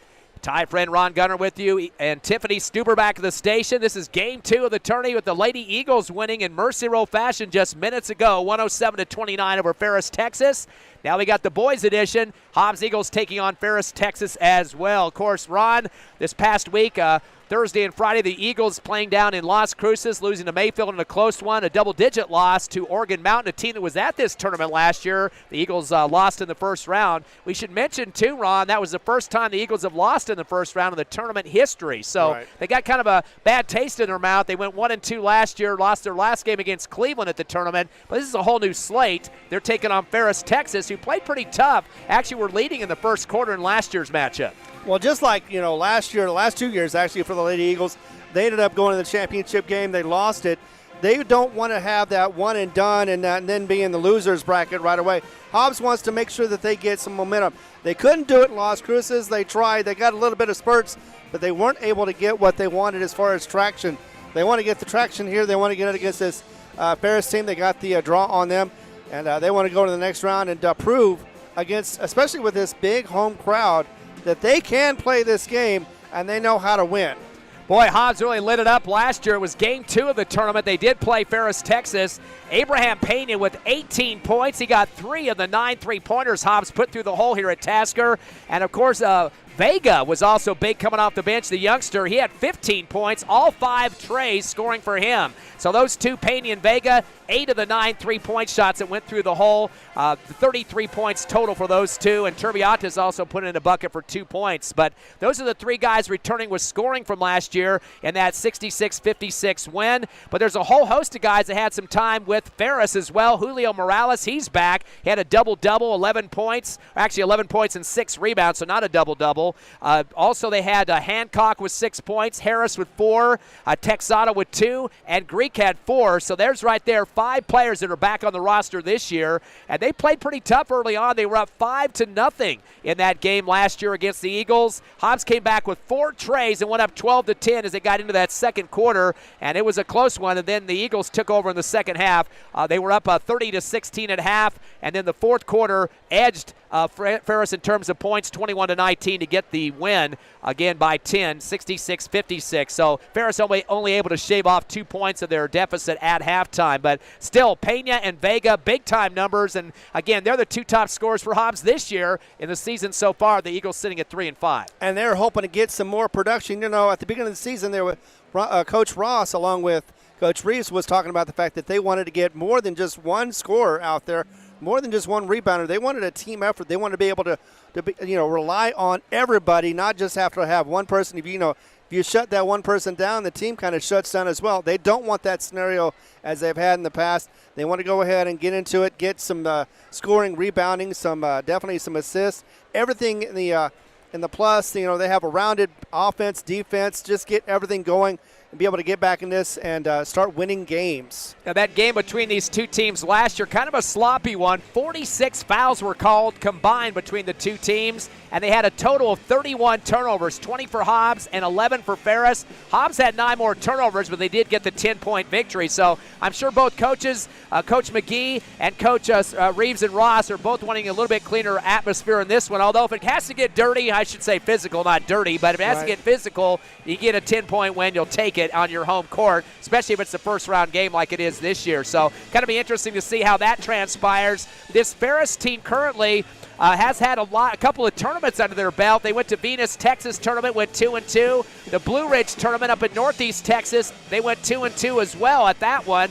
They already have a few games under their belt in the district schedule as well. They played Waxahachie Life High School and lost that one 47-33. So a 14-point loss in that game. But so currently, they're trying to get themselves back on the winning track. This squad the high school itself is 20 miles south of downtown Dallas, so they do get some good athletes in the area, but they only have 2,800 kids, or 2,800 population in Ferris, Texas, so they're drawing a lot of regional kids around the area, but they played some good basketball last year, at least in the early part of that game. Yeah, they can definitely be a surprise. Don't count them out just simply because they're a smaller class team. They can definitely come up and prove themselves. They've done it last year. At least they did most of the game. They can do it this year as well. Hobbs, on the other hand, like we've been talking about, they haven't been playing their fullest potential as far as getting a offense, defense. They've been having some troubles from time to time, allowing a lot of runs. They need to stop those runs, get their own runs to go, and definitely just start getting that defense to hit at all cylinders. Yeah, they better watch out with Julio Morales playing for the Yellow Jackets, averaging 16 points and 7 rebounds so far. He likes to steal the basketball and go in transition, so Hobbs' perimeter offense better be ready for him. He was the one that scored 11 last year in that loss to the Hobbs Eagles, so that's one target. Jeremiah Harris is another kid, 8 points and 10 rebounds. He definitely can do some scoring. He had that many against Mineral Wells in a win that they had November 30th, 67-26. So Harris really stepping up big. Richard Gillespie is one of their shot blockers. He likes to take a swat at the ball, so Hobbs might take advantage of that as well. So those are a couple of guys the Eagles have to be ready for. Of course, Hobbs getting ready for their 64th annual Hobbs Holiday Tournament game here. We'll take the national anthem. We'll be back in 90 seconds.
Welcome back to the 64th Annual Hobbs Holiday Basketball Tournament, live here on Cool 95.7 on the internet, YouTube, the Hobbs Sports page, and also on the Cool 95.7 Facebook page, and a couple other sources as well, HobbsAmerica.com. Getting ready for the matchup of the Hobbs Eagles, first round against Ferris, Texas, a repeat of last year. That game was in the second round last season, but the first round this time around. We mentioned that the Hobbs Eagles were just playing a couple Las Cruces schools last week. It's Mayfield and Oregon Mountain. Unfortunately, 2 losses in those 2 contests, but Abraham Pena finished up with an 18-point average in those 2 games, 16 against Mayfield, 20 against Oregon Mountain. Vega hit 12 points in game 1 and 8 against Oregon Mountain for averaging a 10, and Turbiatas had 8 and 10 in those respective games, averaging 9 points and 9 rebounds a contest. So Turbiatas is kind of the X factor here to really step up as a post player and continue on his improvement that we've seen this season. Hobbs really cleaned up their turnovers. They only had 20 total in those 2 games, which is definitely a big improvement over about the 17 that they've been averaging per game. And they were tied in rebounding with Mayfield and Oregon Mountain, 61 apiece, both teams getting that in 2 games total. So, again, they were kind of evening up at different points. They only lost by 5 in that first game to Mayfield, double digits to Oregon Mountain. But still, you kind of like to get those victories to get ready for this Hobbs Holiday Tournament, but that's clean now. We're playing a game tonight. Exactly. What they want to do is give 4 good quarters, definitely, and be able to get offense, defense started, going, and continue to play at the high intensity that the Hobbs Eagles know. This crowd is definitely, the 6th man is going to be behind them all the way. I hope that's going to help them out in their free throws. They've been working on those. Seems like the last couple of games, Hobbs has been able to improve on their percentage. Maybe that'll be a factor, maybe not, but either way, you definitely want to make sure you hit all those free throws. Starting lineup for your Hobbs Eagles, Braylon Vega. He's been kind of playing the 6th man, but he is starting tonight, the sophomore. Nick Pena back in a starting uniform. Abraham Pena, the leading scorer. Javen Hernandez getting a second back-to-back starting spot. Again, he had a big 3 against Oregon Mountain last week and a good rebounder. And Jairus Turbiatas, he is going to be your post player for the Hobbs Eagles. And looking at the numbers so far this season, it's Pena averaging 15.4 a game. Vega at 10.6. They're your leaders. In third in the scoring, it is Turbiatis with 7. He's also the leading rebounder at this point in time as well, as he's getting about 9 rebounds a contest. So definitely a guy that can step up for you and pull down the glass stuff that comes off. So hopefully he can step up in this game tonight. The starters for the Ferris Yellow Jackets to come in with a 7-11 record, 0-1 in district after a loss to Waxahachie on December 19th. Blake McGee, Jordan Texada, Josiah Harris, Julio Morales, and Aaron Wallace. 4 of those guys were big time, not big time, but 4 of those guys had point production in last year's Hobbs Holiday Tournament game against the Eagles. And they did, and we're hoping they'll come back again and be able to play just as strong as they did back then. The Eagles wearing their home white uniforms, black numbers and gold trim, and it's going to be orange and black for the visiting Yellow Jackets. It's kind of unique to see that because we had the girls' game earlier expecting these yellow and black uniforms, but right. it's orange and black, more like I don't know what else you'd call that, Bengals or something. It's just like with Mayfield, they're the Trojans, but they have the green and yellow like the Green Bay Packers. So sometimes the name doesn't always reflect what the color will be, but yeah. Definitely, at least we can find or figure out who's who, and there's not a small difference in contrast between the two teams, so it'd be easy to call. And we mentioned this a few minutes ago too. This Yellow Jacket team has played 2 tournaments, Venus, Texas, and also the Blue Ridge tournament in Northeast Texas. They had 4 games in each of those, so they are tournament tested. This will be tournament number 3. They only get 3 games in this one. But again, it's against a much bigger high school, although they are 20 miles south of Dallas, the downtown district there, as we're ready to go. The jumper for Ferris will be Josiah Harris at 6'3", and Turbiatis for your Hobbs Eagles at 6'6". The tip into the backcourt for the Yellow Jackets, so they will start with the offense. The ball's in the hands of Texada, throws it across the timeline, as catching the ball and dribbling back to the time stripe himself, Aaron Wallace. Unloads to the left wing to McGee. Slings it back to the left side again to Texada. One-hand pass to the right wing to Wallace. Dumps it to the right elbow. Pivot for Morales. Kicks it back to the right wing. A very quick-moving offense as Blake McGee gets a pass at the timeline. Dribbles to the left side of the circle. Swings it up top to Wallace. He pivots. Kicks it out to the right side. From Morales, who underhands it back to the timeline on the right to Texada. Up the far right sideline. Going back door to the right block. Harris pulls it down, kicks it back, right elbow, fadeaway J for Morales off the back of the rim. Loose underneath the bucket and pulled down on the left block by Harris. Sends it to the left corner, fadeaway 3 for McGee, left side, no good. Underneath the hoop with a fadeaway after the rebound is Wallace from the right block, his first bucket and rebound. 2-0 early. Ferris, Texas with the trap pressure defense. They've got 3 in the backcourt going against the Eagles. Pass across the timeline to Hernandez. Gives it back near side to Pena. Back deep to Pena at the time stripe in the front court. Matchup zone defense now is backing up his Pena, waiting to see what the defense is going to give him. Top of the circle off the dribble. He's waiting for his wings to come out, and coming to get it is Vega for the Eagles. Up top to Turbiatis with a jab step. Handoff behind to Pena. Gets a screen. Shot from the top of the arc. In and out. No good on the tray. Pulled down on the right block by the Yellow Jackets. Wallace, his second rebound. He's going to hand it off to his guard to slow it down. Texada comes across the timeline on the near left. Guarded by Pena. Fast step to the hole. Double clutch. They say a push from the behind. Not sure if they're going to call this a shooting foul or not, but the Eagles get a first step going hard against him by Texada. They're going to call a 2-shot foul on that one as they charge one early to the Eagles. Nick Pena and the first team foul. Yeah, unfortunately, things not going so well for Hobbs, but it is still very early. Just a minute and a half so far in this game. Again, this Yellow Jacket team, 4 games under 500. They can make up 3 of them here at the tournament. Again, they played last year and lost in the second round of the Eagles. First shot is up, and it's good. Kind of falling forward a second there was Texada, but he drills the free throw. This is the very big game for them to start off with. The big crowd. They were here for the Lady Eagles game, and probably the biggest crowd I've seen the last couple of years here at Tasker Arena. Second shot, a swish for Texada, 2 for 2, and an early 4-0 lead. Pena gets the inbound deep left corner, cross court right to Hernandez, throws it across the timeline to Vega, to the right elbow. Finds Pena open left wing, wide open for 3. This one in and out, but tipped back up and in by Hernandez on the right block. A lot of people have been saying he should be a starter, and he's been showing it the last 2 games. 4-2, Hobbs down by 2. The inbound to the right side of the paint in the backcourt. In the hands of Harris. Gets it back to his guard, Texada. He'll take on Pena near the time stripe. Big gap between the two, though, as he comes across the line on the far right sideline. One hands it to the right wings. Dribbling up top is McGee. Gives it off top of the circle to Harris. Harris down to the left wing to Morales. He'll dribble back up top towards the timeline. Sliding with him is Hernandez. Sends it to the right side of the arc to Texada. To the far sideline with 5:35 left of the quarter. Screen up top applied by Morales. Zigzag with a pass back to Harris on the right wing. Out to the corner, right side, McGee for three. Off the back of the rim, no good. Rebound middle of the paint by Morales. Fadeaway jumper off the front of the iron. It's no good. Pena with the rebound in transition. Dribbling through traffic, spinning. Going through the rack, and a reverse layup on the right side and scores off the roll. Pena with his first bucket. 4-4 your score. 5:12 remaining first quarter. We're moving quick now. Coming across the timeline is McGee. Slows it up. Coming back to get the ball to help is Harris. Down the middle of the lane, the pass to Morales. Fadeaway jumper with one hand up the middle of the rim. No good. Ball loose on the floor. Picked up on the right block by McGee. Goes to the rack. Double clutch. Can't get it to drop. Put back up on the right block on the fadeaway by Wallace. No good. His third rebound. Turbiantes pulls it off the rack, and he throws it up court after his first board.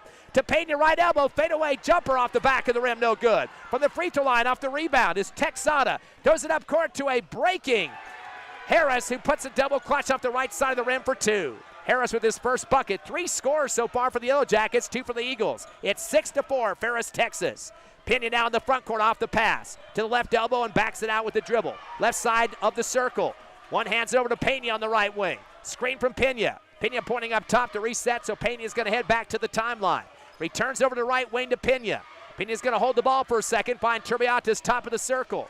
Pivoting, looking for help. Back to Pena right side. Fakes it three, drives the lane. Tries to scoop the ball up from the right block. They're going to call a hold foul down low before he can get off the shot. Charge it to Texada, his first foul against the Yellow Jackets. And just like that, it was a tie game. Ferris comes back a little bit, but Hobbs still battling to get back into this. Vega inbound from the right baseline. Gets it into Pena right side. Handoff back to Vega. Fires up a three off the left rim. No good. Underneath the hoop for the rebound is Wallace, already his 4th board. Somebody's got to put a butt in his gut. Gives it off to Texada, comes across the timeline, down the lane, runner shot on the way, air ball. Underneath the hoop for the rebound is Harris, scoop shot on the left side of the glass and scores. Harris with 4 points and 3 rebounds. It's 8-4. Doubling up on the Eagles right now is Ferris, Texas. Ball comes across to Vega, NBA 3 from the left wing, and swishes it through near the sideline that time. Boy, he put it through big time with the follow-through. The sophomore with the first tray of the game for the Eagles. 8-7, a 1-point deficit for Hobbs. Inbound comes off the referee, deep left corner of the backcourt, as Pena put some good pressure on the guard, Texada, but it will be orange and black basketball. Yeah, Pena slapped the ball out of the hands and went out of bounds, and it's still going to be Ferris ball, though. Michael Waits checks in for the Yellow Jackets. He's one of their better three-point shooters, and on the court for your Hobbs Eagles is Braddock Beatty coming in for Pena. Beatty's had a couple of starts under his belt this season as well for the Eagles. And he's averaging some points in this season as well. We'll get to that here in just a second. They steal on the inbound. There's Beatty going up strong over the right side of the rim, putting over the top for 2. His first bucket coming off the bench for the Eagles. It's now 9-8. Quickly down the lane, down the front of the rim off the layup. Missing is Texada. Pulling it down in traffic is Vega for the rebound. Dribbles into the front court, his first rebound. Over to Beatty, left corner. Rainbow 3 hits the top of the backboard and goes behind. They got a little bit too eager after scoring that steal on a layup here a minute ago, or quick shot in the paint. But that time was a deep one in the left corner and paid the price on it. Yeah, just not on the mark, but still Hobbs in the lead by 1 point so far in this first quarter. Beatty averaging 4.4 a game. Already has 2 of those after that steal and a shot. 9-8, Eagles with their first lead of 1 in the contest. Been down by as many as 4 here in the first. Coming down the left side, the pass over to Waits, kicks it up top to a Harris. Coming back behind on the right wing to get the handoff is McGee. Stop and go dribble, right baseline. Tries to sling it back in the lane. Taken away by Pena, just waiting for it. The first turnover for the Yellow Jackets. Stop and go dribble. Reverse layup to the right side. He's knocked to the ground, flat on the floor. Pumps his fist as the ball drops through and a foul. Pena with his second bucket. He was excited about that one as they call the foul. That'll go against Julio Morales, his first second team foul. Yeah, went around the cylinder and finally dropped in. Took about, seemed like forever, but only a couple of seconds. And yeah, that would definitely be exciting. Plus he got the one, so he could get the Eagles into a bigger lead at this point. Hobbs shooting 67% this season from the charity stripe. And the free throw's up and good for Pena. Pena now with 5 points to lead the Eagles, who lead by 4, their biggest lead of the game at 12-8 here in the first. 2:35 remaining. Ball inbound on the near side. The slow up on the dribble for Harris as he comes across. Guarded by Turbiantes. In the front court now. Sliding from left to right. One hands it over to Texas on the right wing. Spin move down the lane right side. A fade shot from the baseline and puts it through off the glass. They call the body foul. Count the basket. Good body control in the air, and the push shot there was 6 points already for Harris. And they'll call the foul against the Eagles. That'll be charged to Abraham Pena, his first, second team foul. Chance for a three-point play for Harris. He's got 6 of the 10 Ferris points right now, trying to make it 7 with the free throw. Trying to get this to a 1-point lead for the Hobbs Eagles. 2:25 left here, first quarter, first round of the 64th annual Hobbs Holiday Tournament. Harris's free throw, take a little bit of time, and shot is up and good. Or excuse me, that was Texada that put that one down. So he's got 5 points now. I gave that to Harris by accident there. Sorry about that. 2:25 left, a timeout of the court. Hobbs 12, Ferris, Texas 11. We got a barn burner here at Task Arena. Hobbs Holiday Tournament continues in 30 seconds on the Hobbs Eagle Network.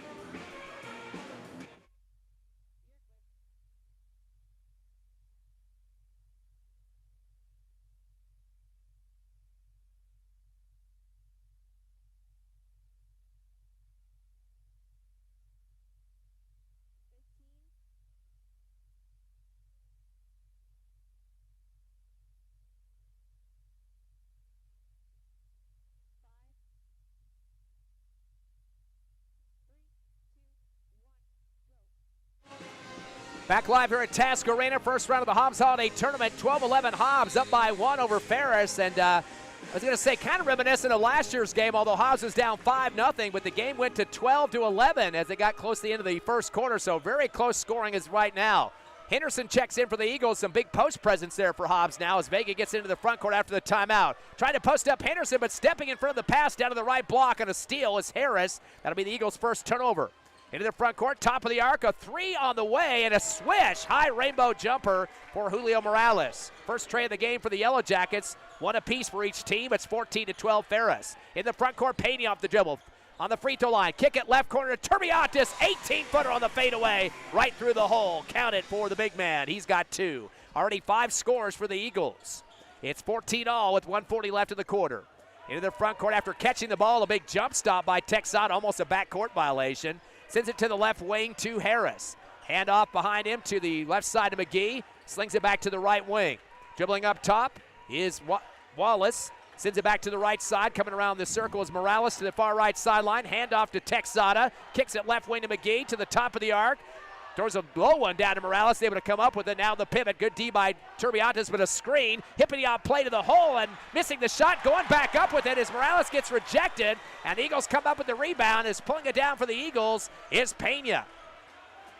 So nice rebound, too, on that one. Pena going to go to the rack with a finger roll over the front of the rim as his defender flops on the floor near half court. Pena with now 7 points to lead the Eagles.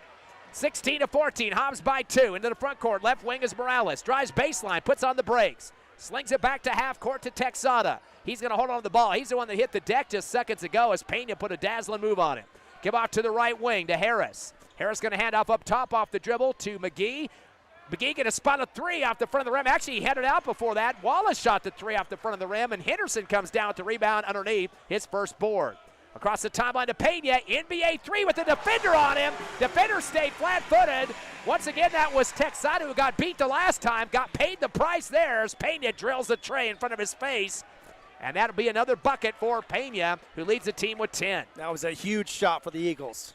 19-14, their biggest lead is 5 over Ferris. In the front court with 5 seconds left. Top of the circle is Harris. I don't know if he knows the time. Back deep to Texada. Drives the paint, scoop shot at the buzzer. They're going to call Henderson with the body foul, and they're going to call the shooting foul as well. He came down the right lane, hard drive for Texada. Henderson got his hands straight up, and they're going to say he got a hip out as well. So Henderson picks up the foul right at the buzzer there. Third team foul on the Eagles. That will be a 2-shot situation. It was a shooting foul. The player ran into the huddle there at the end of the break and thought that he was going to not get a chance, but Julio Morales will be on the court. Actually, no, that won't be Morales. He was the one that went to the huddle.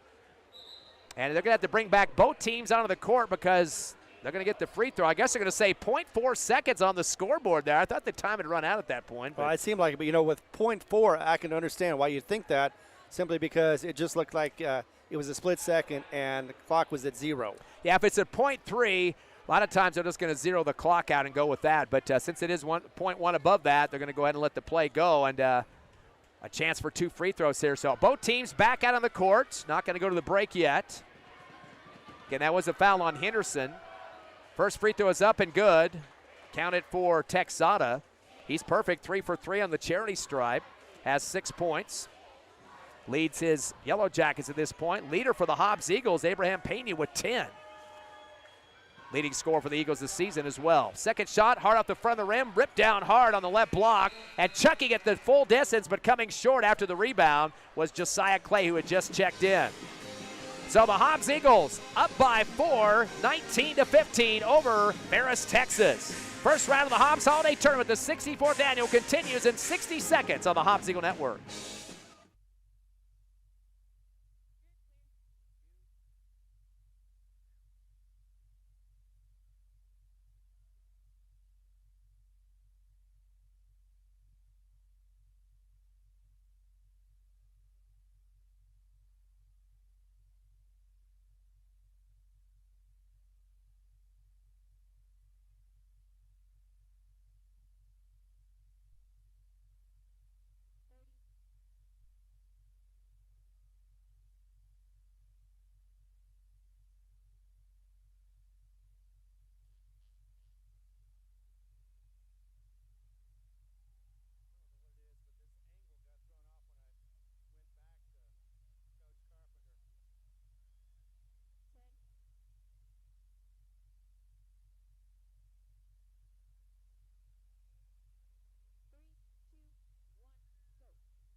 We're ready for second quarter action here at the Hobbs Holiday Basketball Tournament as the Hobbs Eagles lead Ferris, Texas 19-15.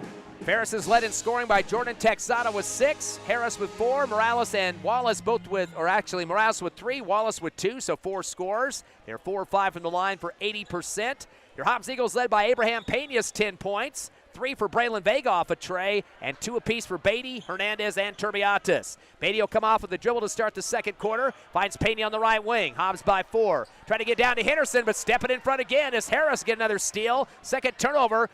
And to throw it ahead, a save by Morales at the other baseline on the right side. Kick out right. And there will be a shot for Harris from 3 and nails it home. Harris has 7 points. That's the second tray of the ball game. 19-18. The Eagles with 2 turnovers, 1 here in the second. Hobbs still by 1, is coming across the timeline off the dribble is Clay. Clay gives it off to Abraham Pena near side, give to Turbiatis on the right elbow with a big pivot. It's 360ing it and finally gives over to Clay on the right wing. Tough defense applied by McGee. He'll back out away from it, back to Beatty at the timeline. Crossover move, top of the circle behind his back. He'll back out to the timeline as well, gets a screen from Henderson, drives the left baseline, spins, fades to the basket, throws up a shot and put it through the hole. Braddock Beatty with his second bucket of the game. He's got 4. Hobbs extends it to 3-point lead, a 21-18 score with 6:55 left second quarter. Slowing it down now is Texada across the timeline. Top of the circle, right side now. Cross court left to Harris. Harris is going to hand it off behind him on the left wing to Wallace. Wallace will kick it over to right side to McGee for 3 out the front of the rim. Rebound on the left block, going high for it was Morales, his 3rd rebound. Goes baseline, goes back up, hard off the glass on the double clutch, no good. Turbiatis on that right block to rip it down. He's got his 2nd rebound for the Eagles. Up ahead to Pena on the near side. Stop and go, crossover, screen from Turbiatis. 3 on the way for Pena, in and out. The slot machine doesn't drop. Rebound off the top of the rim for Josiah Harris, his 4th. Throws it across the timeline to Texada. Down the lane, shake and bake, scoop shot, no good. Henderson there, good defense to keep his body straight up, got the rebound. Gets it ahead to his guard, Clay, and a foul on the reach. That was the 2nd rebound for Henderson. And they get the foul against the Yellow Jackets. Blake McGee, his 1st. And it's his 1st team foul here in the second quarter. Yeah, tried to get the ball, instead just collided with the player and definitely drew that foul. Substitution for Coach Reeves and Ross, as seeing his first action, Brian Acosta checking in for Turbiatis. Still waiting to see a breakout game for Acosta offensively.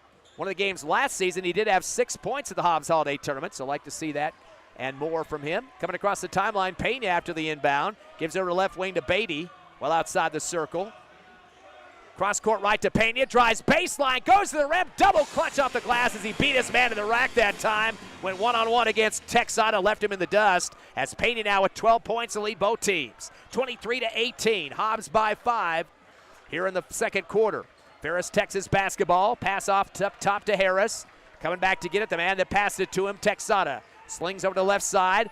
Cross court right, and there's a man open and getting held from behind. Harris looked like Henderson had him with a rope on his back. They're going to say the shot's up and good. I thought they were going to call that on the floor. Coach Ross was out there pointing to the floor as well. They're going to count the basket on that one for Harris. He's got 9. That'll be Henderson's second personal and the first team foul. They're letting him open on that lower block, and then the pass coming down and then waiting to try to defend it afterwards. Yeah, it looked like it was just a progress in motion, looked like, for that shot. Otherwise, you're right. Ross thought it was 2. It was on the floor, but instead he gets a +1. 3-point play opportunity off the back of the rim, though, for Harris. Ripped down on the left side for Beatty. That's his first rebound. Sends it to the timeline to Clay. Goes back door to Henderson. Going up strong with a double clutch jam. His first jam of the season. The big man, Parker Henderson, at 6'11". That's going to be a ESPN real shot for you. 25-20, matching their biggest lead in the first half of the Eagles. 5:10 remaining in the second quarter. Into the front court, the handoff on the left wing to McNeil. Goes back door, the alley-oop ball tipped up in the air, no good by Morales. Henderson rips it down and a foul on Morales. Henderson with his 3rd rebound. Starting to show a little bit of attitude there with his defender as well, as they're going to call the foul against Morales, his 2nd. And that'll be the 2nd team foul against the Yellow Jackets. Like to see that attitude kind of getting more physical underneath. Absolutely, with the put in for the dunk, yeah, definitely want to see that attitude. Clay comes down the lane, tries a scoop shot down the left side of the paint, and overruns his defender that time. Went right over the top of Harris. So the foul on Clay as he tried to go the distance off the drive. His first personal, 2nd team foul, and the 3rd turnover for the Eagles. But still a 5-point lead. Turbiatis is going to return for Henderson for the Eagles as Coach Ross gives him a pat on the butt there, showing some force there as he came in the second quarter. Hobbs is playing a half-court defense in this one, so half-court of real estate to work against is Texada by himself as he dribbles across the timeline for Ferris, Texas. 4:48 left in the half. Hobbs by 5. Up top to Harris. Kicks it over to right wing and dribbling up top as well as Wallace. Throws up a 3. Bounce around the rim and good. Got the shooter's touch on that one somehow as Wallace now with 5 points. That's the 3rd tray of the game for the Yellow Jackets who trail by 3. At the other end, Acosta with a spin move. Throws up a lefty hook, no good. Gets his own rebound. Double clutch on the left glass. Misses again. Tried to go back and get it a 3rd time, but rebound at the top by Blake McGee. Good effort by Acosta on 2 rebounds though. McGee in the front court, top of the circle. Guarded by Clay. He'll step out on him near the timeline now. Dribbling through his legs, crossover move to the left wing. Slings it up top to Harris. Harris will back it out against Acosta. He finds Texan in the left wing, brings it back to the timeline off the dribble, gets a screen from Harris. Pass to the right corner, jab step, driving hard baseline. Wallace, scoop shot, runs over his defender, and there's another charge. This time Clay stepping up in the lane to take the charge. That'll go against Wallace, his first, 3rd team foul, and the 2nd turnover for the Yellow Jackets. Yeah, fouls may not be a problem in this quarter, but still, it helps to get those in. 3 for the team of the Yellow Jackets, 2 more, and you get Hobbs on the line. Yep, double bonus, a new rule this season. 5 team fouls in a quarter equals a double bonus. No more 1-on-1s. Inbound to Turbiatis on the near side, throws it to half court to Pena, backdoor to Acosta, wide open underneath the hoop on the left. But loses his eyes off the basketball, and the ball sails out on the baseline. The crowd waiting for a possible dunk there, but not going to get it on that one. 4th Eagle turnover. That's an unforced error, Ron. Yeah, exactly. And unfortunately, too, because he saw that basket going in, just couldn't handle the basket. Yeah, then that ball was way in a good position to be scored, not lost in the traffic there. Shot from the other end, coming down the lane. A reverse layup on the right side. High arching shot for Josiah Harris. He's got 11 to lead the Yellow Jackets. 25-24, Eagles by 1. Nick Pena, who just came back in, got the ball now across the timeline. Waiting for a screen from Acosta, doesn't use it. Drives the left baseline and comes back out to Acosta on the left wing. To the free throw line off the dribble. Up top to Pena. He's going to take a pass back to Acosta. Almost shot that one. Gives it out to right side to Turbiatis. His 3 is off the left rim, no good. Long rebound for McGee, his 3rd in the front court. One-hand bounce pass, loose on the right wing in the front side. Diving for it was Pena, got a piece of it, but tied up quickly by Texada. Boy, talk about putting his body on the line that time. Pena just sliding across the hardwood like on a slip and slide there. Yeah, he did, and definitely put his body on the line, like you said. You want to see that, though. You want to make sure that you're playing out there, you got to give it all because it's on the court. It can't be off the court. Jump ball was called. It is going to be Ferris basketball as the inbound deep to the backcourt to Texada. He'll pick up Pena's defense at the timeline. 3 minutes left in the half, 25-24 Eagles. Stop and go dribble, hippity hop, fade shot from the right baseline off the mark. Rebound on the left block, putting his head down, spinning, getting away with the travel, going about 480 instead of 360, and they're going to finally call the travel against Roland Gillespie. After a rebound, the third turnover, he just kept spinning in a circle, lifted the pivot foot up, and finally the ref on the baseline got the call there. So that'll give it back to the Eagles in the backcourt. They'll match up man-to-man defense for Ferris, Texas, as Pena gets the inbound. He's going to go one-on-one against Texada with a crossover move now in the front court. 2:40 left in the half. Gets a screen from Hernandez. Crossover move stripped at the top of the arc by Texada. 5th turnover. Goes to the rack left side. Double clutch. They call the block foul. Actually, coming down on top of him. I don't think they got any body on that one. But that was kind of a payback after getting a steal coming the other way. And that'll be a foul on Pena. That's the 5th turnover for the Eagles. Pena's going to pick up that one, his second, third team foul. And now some free throw opportunities for Texada, who's 4 for 5 from the line for 80%. He's got all free throw opportunities except one for Harris, who missed one earlier. First shot, a lot of rotation on the basketball, goes through. Texada now with 7. Yeah, hit every part of the rim before it sunk in. Tied up at 25 now with 2:35 left, second quarter. Hobbs and Ferris, Texas, a rematch from last year's second round game. Second shot, this one off the back of the rim. Underneath the hoop is Turbiatis for his third rebound. Give it off to Pena, crossover move, taking on McGee to the timeline. And McGee kind of bouncing into Pena. The great job of crossing over left, right, and just kind of moving his direction a little bit to get McGee off balance. McGee will pick up his second personal, 14th foul. Eagles are 1 away from the double bonus and a timeout for the Hobbs squad. We're tied at 25 here at Task Arena. Hobbs and Ferris, Texas. First round of the Hobbs Holiday Tournament, the 64th annual, returning in 30 seconds on the Hobbs Eagle Network.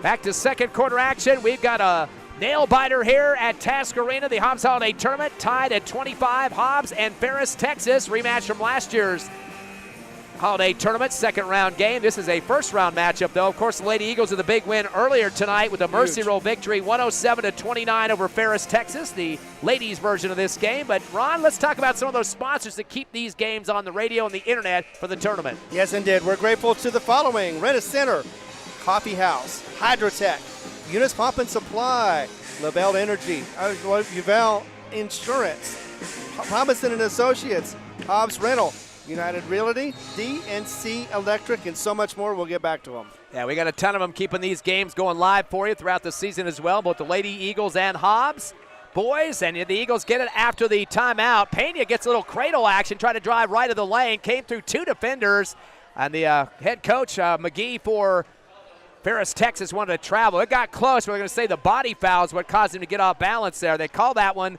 against Jordan Texada, his second. That will be the 15th foul, so a double bonus time for the Hobbs Eagles to step up to the charity stripe. Definitely more points needed for Hobbs as they're getting back into this game on offense and defense. Pena comes in shooting 77% from the line this season, but misses his first free throw. Hobbs now 1 of 2 from the charity stripe, so 50%.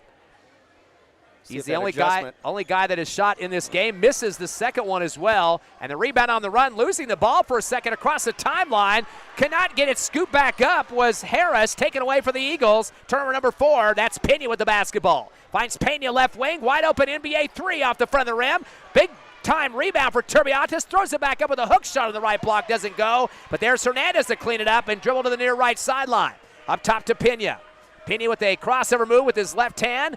Back deep to Vega, comes around the right side of the lane, double step, no travel, got lucky. Fadeaway jumper from 15 and swishes it over the top of Michael Waits. That's why you get off the floor for those Jays. Vega now with 5 points. It's a 2-point Eagle lead, 27-25. 1:37 left here in the second. Slowing the ball up in the backcourt is Texada as he takes on Penny, who's backpedaling now in the front court. Stop and go with the crossover, left side, uses up the dribble. Finds Harris on the right wing, spin move, gets a double team momentarily, spins in the lane, throws up a fade shot off the back of the rim. Vega waiting for it on the right block. He gets hammered as he brings it down. So Vega gets the rebound. For him, that's his second, and slamming down on him pretty quickly after that was Roland Gillespie, his first personal, 16th foul. So back to the other end for free throws, Ron. Exactly, and this time around, it looks like they got a better chance to sink them. Definitely want to take advantage of those opportunities, especially on the charity stripe. You definitely want to make sure with just a 2-point lead that you're going to get the most out of those charity stripe points. Vega will step up for the Eagles at the charity stripe, as you mentioned. He's shooting 76% this season. Pretty close to what Pena had, as we just mentioned. First free throw up and good for Vega. So Vega's got 6 points. Eagles are now 2 for 4 from the line for 50%. A 3-point lead. Biggest as 5 here in the second quarter, though. Second shot good for Vega. He's got 7 now. Leader is Pena with 12, 7 for Vega. And for Ferris, Texas, it's 11 for Harris to lead and 7 for Texada. In the front court, driving the right side of the lane, hippity-hop Harris. Lost the ball as he came down the paint, but picked up by Gillespie. Stumbled around a little bit, unloads to the right wing to Wallace. Hand off behind to Harris. He'll bring it back to the timeline. Gives it off to Texada at the stripe. He wants a rotation going here and points to his head like, think about it for a minute. Crossover move to his left hand, down the left side of the lane. Fadeaway J off the rim, no good. Left side, gets tipped out. They're going to say last touch by Pena. So we'll be Ferris, Texas basketball on the left baseline facing the hoop. They're underneath their basket. 47 seconds left here in the first half. Hobbs up by 4. Been holding on to a 4-5 point lead here in the second quarter. Inbounding will be Texada. Back deep on the left wing to Harris. He'll back it out against Hernandez. Crossover to his left hand. He'll spot up a 3. Hernandez tries to get a block on it. Harris falls to the floor. No call. An air ball. Rolls out to the baseline. Hernandez got real lucky that wasn't a body foul on the 3-point shot. I think that was more of a flop anyway, because it would have definitely been called. It looked like it was a nice 3. Just didn't make them into the cylinder like he wanted it to. I didn't have my binoculars up here, so I couldn't get the pinpoint call on that one, but it looked close. Pena in the front court. Throws it back deep to Pena. Slings over to the left side to Pena, and back deep to Pena again. Pena, you pick it. Over to the left side to Vega. He's going to fire a 3 on the fadeaway. NBA distance over the top of Waits. Big time shot for Vega. His second tray of the ball game. He's got 10 points. Second leading scorer, just like he is during the season. 7-point Eagle lead, the biggest of the first half. Into the front court after a screen, Texada. Hippity-hop down to the left block, it stops. Sends it over to the right wing to Wallace. Fadeaway 3 himself, falls to the floor, no good. Turbiatis pulls it down off the left rim. That will end the first half clock. 5 rebounds for Turbiatis as the Eagles hold on to a 7-point lead here at the half over Ferris, Texas. We'll take a 3-minute break and come back with the Hobbs Eagle halftime show as you're listening live to the 64th annual Hobbs Holiday Tournament on the radio on Cool 95.7, on the internet, HobbsAmerica.com, YouTube, and the Cool 95.7 Facebook page.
Your Hobbs Eagles had their biggest lead of the game, 7 points here at the half over Ferris, Texas, 32-25. The first round of the 64th annual Hobbs Holiday Tournament. Ty friend Ron Gunner and Evie/Tiffany Stuber at the station for us tonight. And Ron, this game was pretty close from the start. 19-15, Hobbs with a 4-point lead. They outscored Ferris 13-10 in the second quarter. Thus the 7-point lead for the Eagles. Really starting to get down to business. Abraham Pena with 12 points in the first half. Vega hitting some big-time three-point shots, 2 of them make 10. So those two combining for 22 of the Hobbs Eagle 32 points. Exactly, and what we wanted to see was not just one person ignite, but several of them ignite, not only on offense, but well as defense. I think we're seeing that so far. Still not completely as consistent as we'd like it to be, but still, Hobbs doing the best effort they can in front of the home crowd, and I think they've got a big momentum change here in the second quarter going into the third. Now thinking about this Ferris, Texas team, they got a lot of good athletes that can move around a lot, so Hobbs is going to have to keep a body on some of these guys. A couple of times they've been kind of getting in there for second and third opportunities in the paint.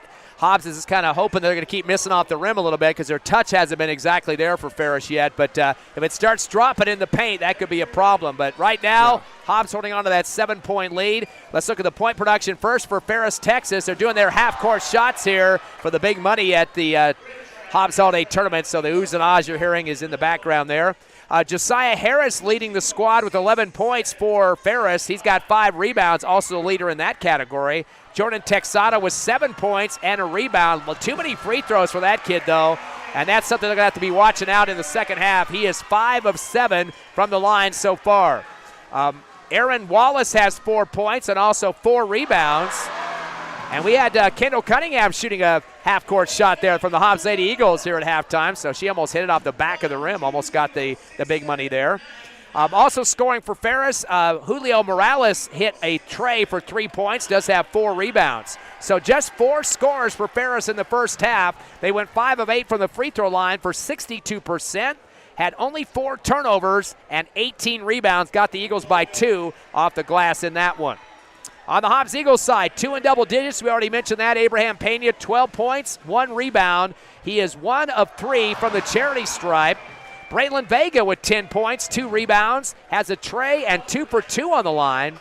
Braddock Beatty, 4 points in the game with 2 buckets, and 2 apiece for Javen Hernandez. Jairus Turbiatis with 5 rebounds, too, and Parker Henderson coming off the bench for 2 points and 3 rebounds. Eagles with 6 scores in the first half. They went 3 of 5 from the line for 60%. Did get their 16 rebounds, 2 shy of Ferris. Their top rebounder, Turbiatis, with 5 and Henderson with 3. Eagles with 5 turnovers, 4 for Ferris, Texas. So right now, the Eagles with a 7-point lead. I think something you can build on, Ron, but again, they got to keep those athletes in check because they're going to start to get luckier as this game comes around here, as they start getting a lot more opportunities in the paint. If they see that in the second half, that could start dropping for them. I think what we've seen, though, is a bit of an ignitement for Acosta as well as for Parker Henderson. Henderson looked like he was re-energized, especially after that slam dunk, came back around, was able to get a block on the other end. So we had 2 back-to-back plays that were really good, both on defense and offense. We need to see more of that, as well as more aggressiveness on the play. Draw those fouls in, be able to get to the line, and of course hit those charity stripes. But definitely make sure that you are playing. You know, what I've seen with Ferris is they like to move the ball around, see if they can find something open. And we've seen that in the past where it doesn't always pay off. I like to see more aggressiveness where they're going to drive the lane, force those fouls in, and force some different strategies for the defense of the other side.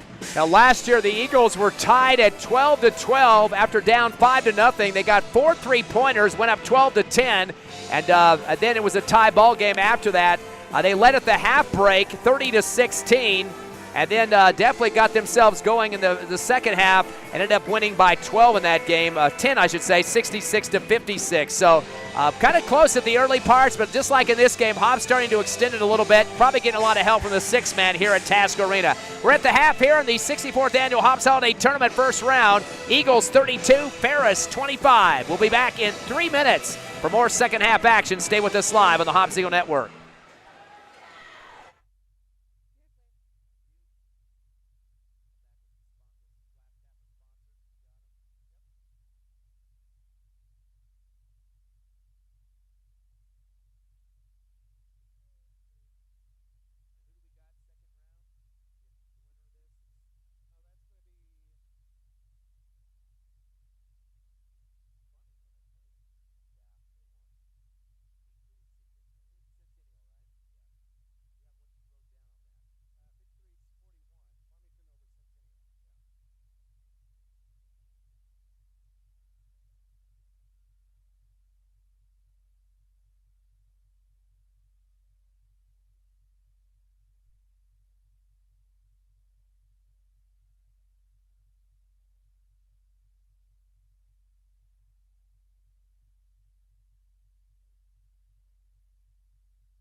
Still here at halftime at the Hobbs Holiday Tournament. Ty friend Ron Gunner and Evie Tiffany Stuber, both the sisters there at the station tonight, as your Hobbs Eagles lead over Ferris, Texas, 32-25 in the first round. A game last year in the second round of the tournament, the Eagles winning by 10 here on the home court at Task Arena. But that's after losing their first game to Oregon Mountain, the first time the Eagles lost in the first round of the tournament here. And that was about 60-some years. Came back and won 1 out of 3 games in the tournament. So definitely not the best, kind of a bad taste in their mouth coming to this tournament this year. So that we'll have to wait and see. Hopefully the 7-point lead continues and maybe an extension on that. Of course, we do know that tomorrow they will take on, the winner of this game will take on Farmington, who currently sits at 10-0 on the season, Ron. Don't have a lot of big-time teams that they played in the top division here in New Mexico, but they did beat Maryvale, Arizona, which is a Phoenix club, so that's a W under their belts. They beat Grants a couple of times. Most of the other schools are lower division: Piedra Vista, Capital, Kirtland Central, Durango, Colorado, Bernalillo, and Monument Valley. So not the big names of all the top teams in the state of New Mexico, but again, sometimes when you play tournaments and outside teams on the border and stuff like that, Farmington up there in the northwest part of the state, not as easy to hook up with as many teams as they'd like, but still, a game is a game, and they are 10-0, so the team that wins this one is playing them tomorrow. And it seems like they have a slower pace as well. Most teams do that. Hobbs, on the other hand, seems to want to get in a high tempo just like the girls, and they get into it, although right now it's just 32-25. Not a lot of scoring going on, but still enough for the Eagles to be up by 7. Just a repeat of the scoring in the first half. 11 for Harris for the Yellow Jackets, 7 for Texada. And for your Hobbs Eagles, Payne with 12 and Vega with 10. And again, those two guys are the 1-2 scorers for the season as well. As we mentioned, those guys continue to come up big for Hobbs throughout the season, as Vega is second on the team at 10.6, and the leader, Pena, 15.4. Again, Pena averaging 18 in those 2 games in Las Cruces last week. A steal on the inbound layup by Vega, left side, no good, and pulled down by the Ferris, Texas squad as Texada with the rebound. Goes into the left wing to Wallace. Wallace will keep it on the same side, pushes off to Morales, back deep on the reset to Texada. Kicks it left, a lot of action with the legs there to McGee, left side, down to the left corner, a 3-shot on the way, fade away by Wallace, an air ball, and pulled down by Hernandez for his second rebound. Outlet to the timeline is Pena to bring it across here in the third quarter, Hobbs by 7. Goes up against the defensive Texada, the right wing, stop and go to Pena, right corner, spots up an 18-footer, just barely stepped across the 3-point line and nails it. If the defender steps off for just a second, Pena makes you pay for it time after time. He's got 14. 34-25. Here come the Yellow Jackets. Stop and go dribble front court. McGee right side. Throws it up top. Jumps forward is Morales. Drives the lane. A runner shot on the way off the back of the rim. Then comes slapping over the top of Turbiatas trying to get the rebound. And they're going to say it was out on Turbiatas. Looked like he had good position with his butt into the stomach there of Morales. But Morales is kind of a slasher. Probably should have had a foul in the back that time. But it will be their basketball. Inbound to Morales. Jumps high for it at the free throw line. Dribbles behind his back. And puts it out to the left wing to McGee. Fakes a pass left. It comes up top off the dribble. Stops. Kicks it back to the left perimeter to Harris. Harris gets some tough pressure by Turbiatas. A lefty dribble. Hands up on the left wing. Coming down the lane on the right side is Wallace. To the right corner to McGee. McGee dribbles up top through his legs. A lot of activity with the basketball. Back up top of the circle to Harris. Goes down the lane to the right block. A fadeaway for Morales in the lane. Rolls on the rim and comes off the front. Back-to-back rebounds for Hernandez. That's his third. Up ahead to Pena, who gets hit in the head as he tries a high lefty layup, and it goes through, but no foul call. Counted for Pena. He takes his first bucket. 36-25. The biggest lead of the game is 11 now for the Eagles. In the front court, it's McGee with the basketball, top of the arc. Over to left wing to Harris. Harris throws it down in the paint. They're going to call a hold foul. Looks like Vega was kind of bear hugging from behind, trying to get a grasp on Julio Morales. So Vega will pick up his first personal. First team foul. That's only the 7th team foul in the game for the Hobbs Eagles, 3 in each quarter in the first half. Yeah, very few fouls so far in this game. Inbound down the lane, reverse layup left to right. Texada misses, but tip back up and in for the bucket, and a quick whistle after the bucket put down on the rebound there, as it looks like that Coach McGee sees a comeback and wants to talk to his squad. A couple of guys were crashing that time. I don't see who the ball came off, whose fingertips at that point. As we'll wait to check and see if the scores table got on that one. But the basket is good regardless. 36-27, Eagles by 9. We'll take a quick 30-second break and come back live on HobbsAmerica.com, YouTube, and Cool 95.7 on the radio.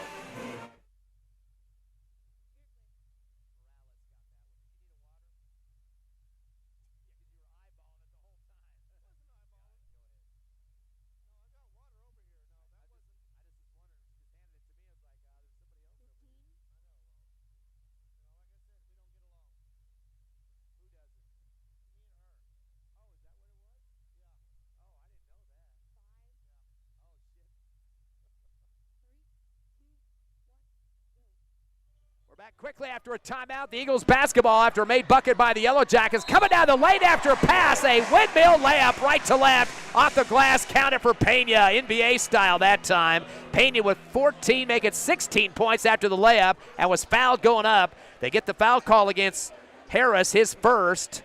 The first team foul against the Yellow Jackets, and Pena a chance for a three-point play. That was a huge athletic move, a great shot. It was one of those windmills that that's very difficult to do, but it looked like easy from him, and he gets the one. Eagles 3 for 5 at the free throw line. Misses this opportunity there off the back of the rim. Long rebound for Morales, his sixth.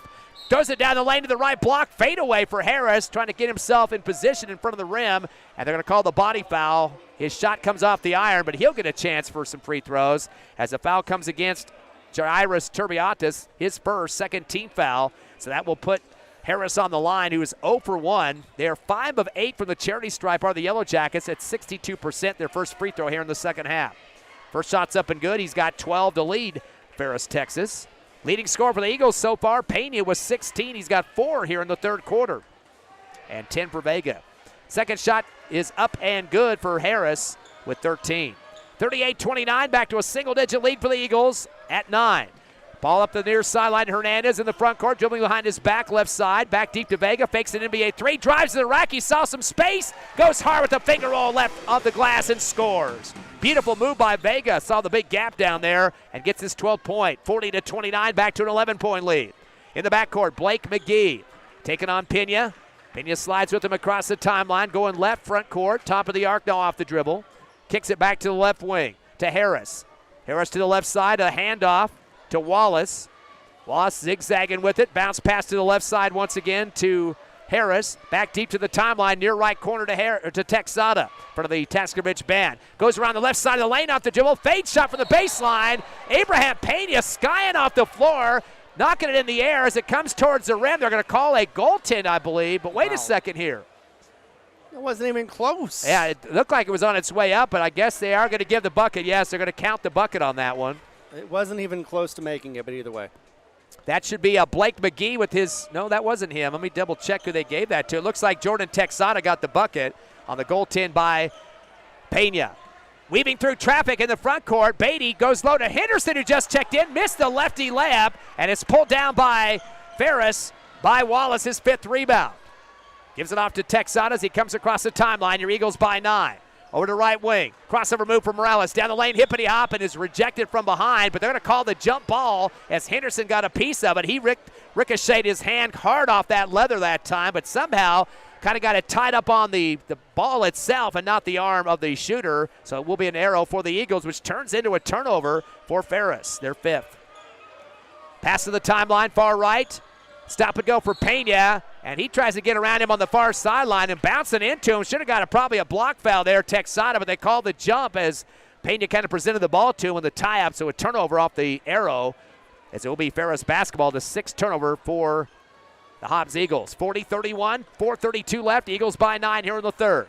Into the front court, stop and go for Texada. Screen up top. Kicks it back left wing to Harris. A 3 short of the rim. Rebound on the right block by Vega, his 3rd board. Weaves through traffic. Underhands it back door to Beatty on the left side with a double clutch layup on the left. Counted, and then a technical. Vega was running his mouth after the play. The ref right in his face gives him a T. 14 point. Actually, that wasn't Vega who scored. It was Beatty for his 6th. Right. The T's going to go against Vega, his 2nd foul. 3rd team foul against the Eagles. Referee Vega turned around and pointed right at him in the middle of the paint. I'm sure he probably screamed out something. I don't know if it was profanity. I doubt it, but I think he just screamed out loud, and maybe a player was near him on that one. So that will be against the Eagles. 2 shots going to be applied for Ferris here. And on the line will be Morales, yet to shoot a free throw. Yeah. He does have 5 points. First shot is up, and it's good. Then that could have been just a heat-of-the-moment situation. You never know. But anyway, Vega was trying to, plead his case, just could not get it anybody here. Second shot is up, and it's good. Definitely was a taunting technical is what they got on that one. Again, I don't know what was said, but even screaming towards an opponent, even after a cheer after a teammate scored, is definitely going to get you whacked on that one. Second free throw for the Tech was good as well for Morales. He's got 7. 4:12 left here in the third. It's 42-33. Coming down the right side of the lane after the inbound. Morales goes to rack, misses it. Rebound by Henderson. That's his fourth. Outlet to the timeline. Coming across is Pena. Left wing, dribbling through his legs. Almost lost it. Puts it back to Clay, who just checked in. Coming around the right circle. Stop and go to the free throw line. Turns and fires. The J, it stays in the cylinder. Drops through on the shooter's touch.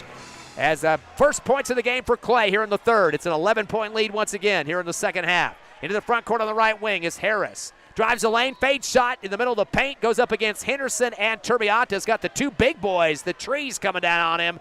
They get the foul call, and I believe Henderson's going to get whacked on this one. That'll be his second. Actually, the scoreboard says 2. I have him for 3, but I guess that will be his second. 14th foul. And they're going to say a shooting foul at that. Here comes Harris again, misses off the front of the rim. So he's going to be 2 of 4 from the charity stripe for 50%. Yeah, definitely not taking advantage of those shots, and luckily for Hobbs, that is the case. Turbiatas was at the other baseline talking to Coach Ross and had to sprint back to the free throw area to get in the lane there. Second shot missed as well, and a rebound for Turbiatas on the left block. Turbiatas now with another rebound to his name, 6 to lead the Eagles on the glass, and an 11-point Eagle lead with 3:41 left in the third over Ferris, Texas. Yeah, but a quick foul against Ferris. And that will give, of course, the Hobbs another opportunity. Once again, the winner of this game plays Farmington tomorrow night, same time at 8:15. Inbound to Clay, double team pressure in the backcourt, gives to Beatty near the timeline, finally comes across with a dribble, finds Pena on the right wing off the pass. He'll dribble back to the timeline himself, backing into his defender. That is Texada, unloads to Clay on the right wing, shake and bake, backs it out, NBA 3 going, and off the back of the rim high, loose at the free throw line. Clay gets his own rebound, dribbles to the left block and then backs it out. Finds Pena behind him on the left wing, to the free throw line, backdoor to Henderson, goes up and misses the dunk on the front of the rim, goes back up with 2 hands on the right side of the iron, is fouled this time. That would have been his second dunk of the ball game, just lost touch with it, but his second effort gets him some free throws, Ron. Also got him a high five from Coach Ross. He knew he was doing his best, just could not get it in the cylinder. Did get the rebound, tried to get it back up again, instead drew the foul. Henderson, his 5th rebound of the ball game, first chance for free throws. That will be Ferris's second team foul. His first shot's up and good for Henderson. He's got 3 points. Just kind of getting a feel for the game. Of course, he was out for quite a few of the first part of the season with an injury and is trying to work his way back into it. Yeah, has no ill effects from the injury, luckily, but yeah, just has to build his confidence and get back into the game and be aggressive. Wallace was called for his second foul on that on Henderson. They have a lane violation, so that won't count on the second one. Yeah, so Henderson with 3 points, 45-33. That is the biggest lead of the game at 12 now for Hobbs with 3:07 left in the third. It will be Ferris basketball on the baseline of their backcourt. Hobbs matching up man-to-man now. Henderson by himself in the front court area in the lane, just waiting for whatever comes through. Inbound on the near sideline, pulled in by Harris. Throws to the timeline. Henderson gets a steal, and that'll be a 6th turnover for the Ferris squad. Coming down the lane, Pena gets blocked, picked up by Henderson. He goes up big over the front of the rim, puts it through with a big paw, and is fouled again. Henderson now with 5 points and 6 rebounds, and then goes up and major chest bumps Turbiatas. He almost takes his neck out that time. You know, they wanted Henderson to be a big presence in the game as well as under the basket. He was both. He got, not only did he get the ball, he also got the rebound and the put in with a +1 to boot. Turbiatas chuckling right now as he's trying to catch his breath. Henderson misses the front of the rim. Rebound on the near sideline, brought across the timeline. As going hard with the ball and going to the rack, missing the lefty layup was McNeil, but put back up and in on the tip for the Yellow Jackets on the right side of the iron. That was Morales, his 7th rebound and 9th point. 47-35. Lead has been as big as 14 here in this third quarter, and a foul at half court as the Eagles try to come across. Hatchet job coming for Ferris, Texas, as they get the foul on Brandon McNeil, his first. 14th foul. I'll make it the 5th now for Yellow Jackets, and that'll give the Eagles a chance for 2 free throws on the double bonus. Josiah Clay will step up now as he's going to try and get extended to his 2 points. A couple of free throws, up by 12. First shot's up, and it's a swish for Clay. Clay getting a lot of playing time here in the third quarter. That was a nice one. Nothing but net. Second one should be the same. It's just muscle memory. trying to get it back to a 14-point lead. It's happened once here in the second quarter. This could be twice. Kind of forced that one. Hits off the front of the rim, no good. Pulled down underneath the hoop by Morales, his 8th rebound. Sends it ahead to the left baseline. A spin move, pulled down by McGee. Kick it back left. A three-point shot. A fadeaway off the front of the rim by Wallace, no good. And pulled down by Pena, his 2nd rebound. Into the front court. Stop and shot from the free throw line off the back of the rim, no good. Underneath the hoop for the Yellow Jackets, and dribbling over to the far sideline was McNeil, his 2nd board. 2:15 left, 3rd quarter. Hobbs up 48-35. Top of the circle, hippity hop for Texada. Gets tripped and falls to the floor. Pena was backpedaling in the lane against him, and it looked like maybe Beatty came over to try to help out. They're going to call Pena. He's the one that sprawled across the floor. I thought Beatty might have got the foot that time, but it's going against Pena. The Hobbs fans are booing that call.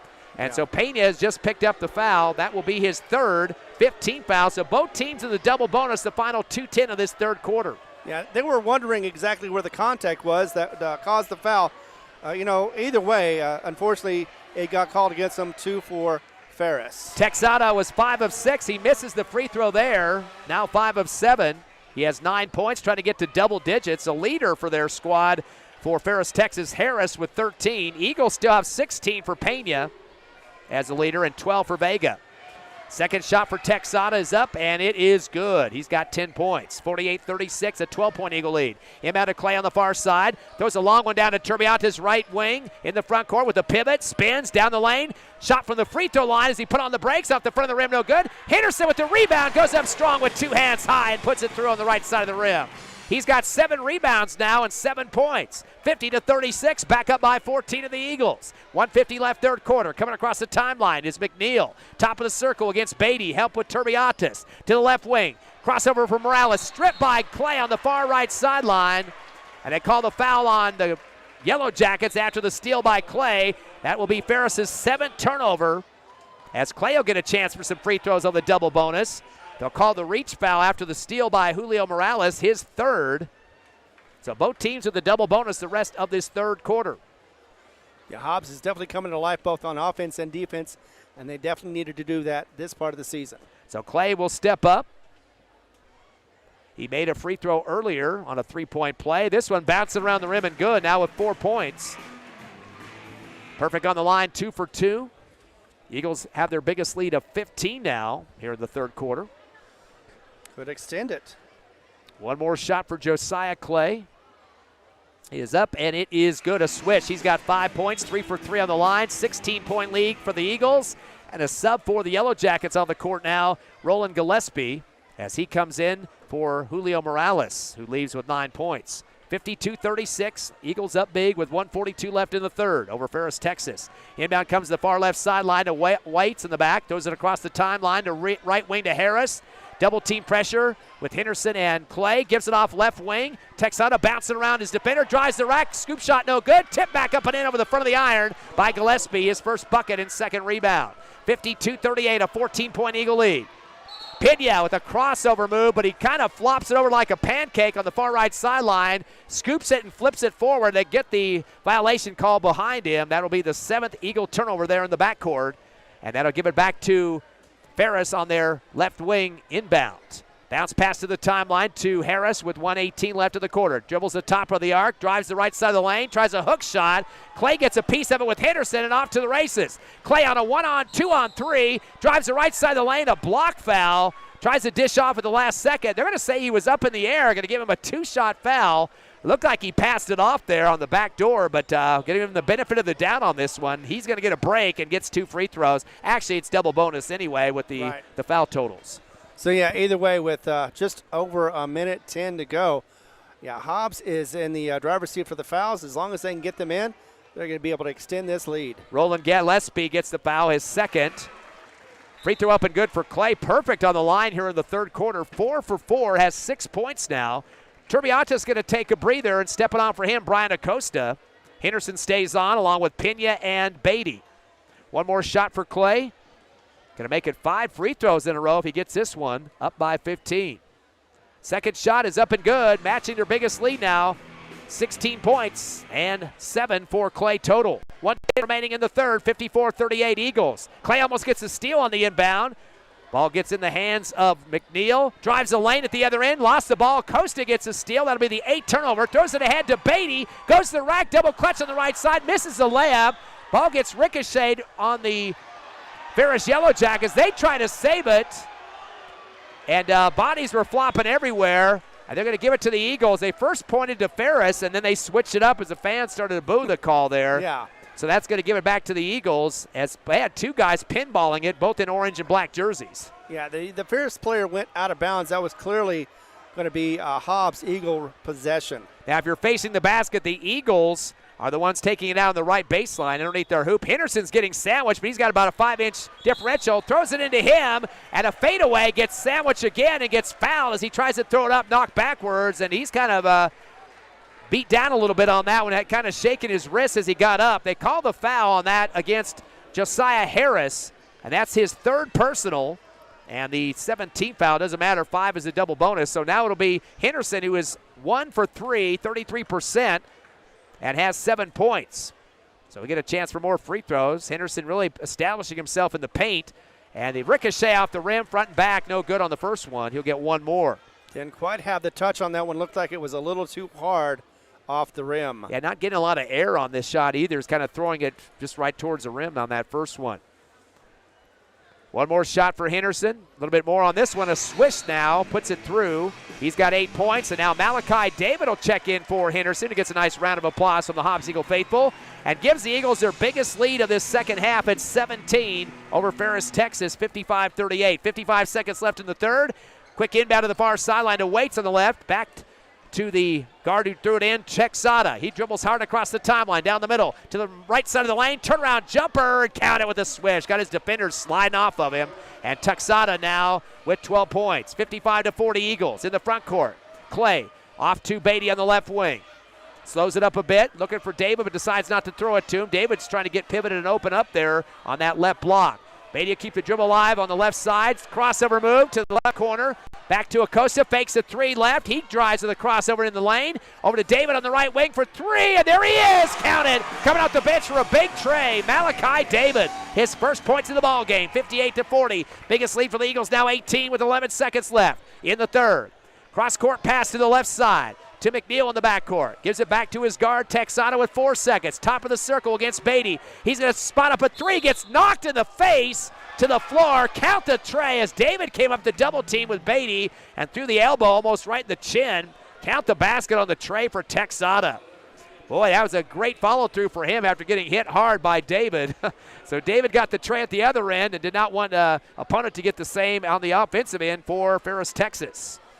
Yeah, and an opportunity for a huge 4-point difference.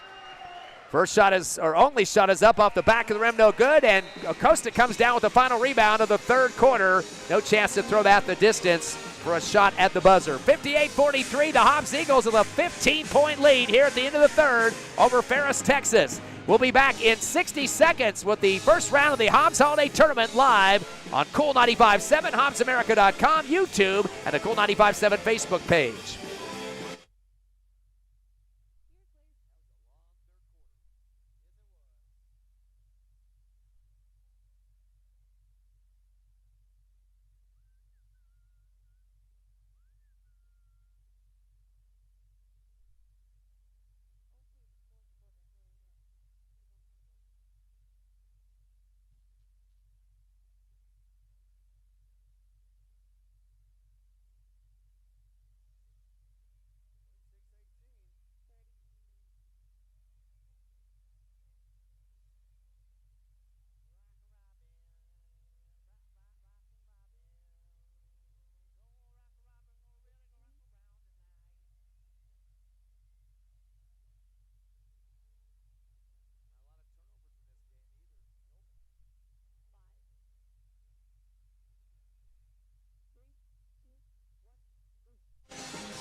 Back live here at Tasker Arena. Your Hobbs Eagles lead by 15, 58-43 over Ferris, Texas.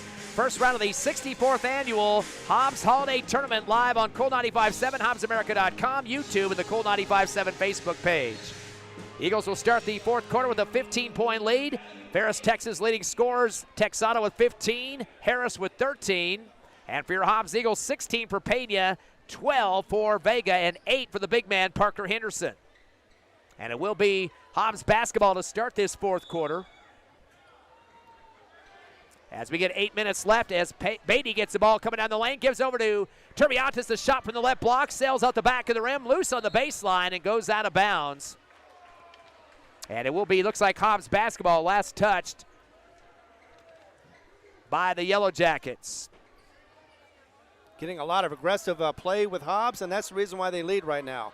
Yeah, definitely getting back in this ball game and taking apart this Yellow Jackets. They get a steal. They try a layup on the right side of the glass at the other end, rejected from behind as the shot was taken by Michael Wallace. Eagles get the rebound, and here comes Pena with the dribble into the front court.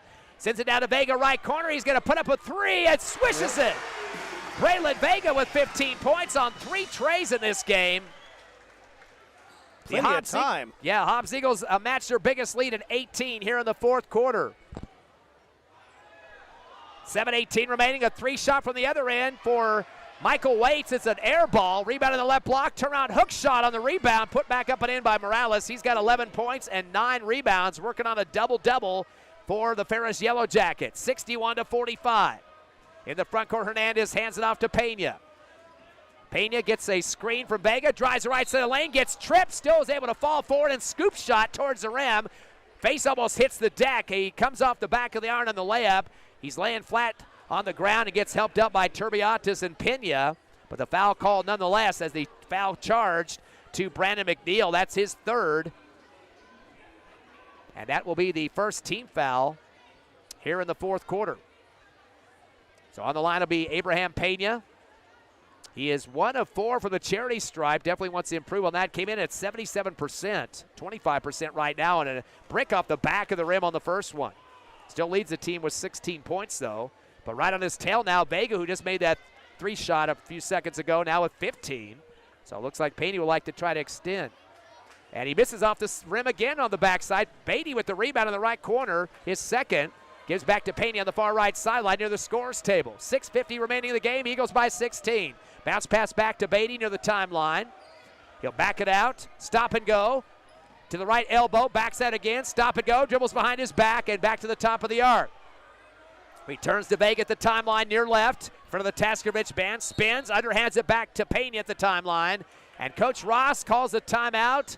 I don't know if he likes this very long distance passing and way outside the perimeter here, because I know it's a 16-point lead, but you want to be aggressive and get to the line like you mentioned at halftime. Exactly, and I've seen it before where we've seen Hobbs get a little passive and in the passing and just pass too much, and it looked like maybe Ross wanted to go ahead and say, you know what, we need to get it inside the perimeter.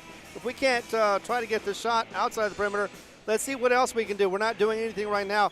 So let's stop it. Let's see if we can get back into the groove as we just were a moment ago. Of course, we're bringing you this game live on the radio and the internet, HobbsAmerica.com, YouTube, Cool 95.7 Facebook page, a radio Cool 95.7. And Ron, a lot of good sponsors supporting these broadcasts on both those sources. And always, without them, we couldn't do it. Lasco Construction, TDS, Forest Tire, Lee County State Bank, First American Bank of Hobbs, Hobbs Express, Thriftway, Elite Home Healthcare, and NMR Pipeline. Thank you so very much, every single one of you. In case you're just joining us in the boys' game, didn't catch the girls. They won tonight big, 107-29 over Ferris, Texas earlier.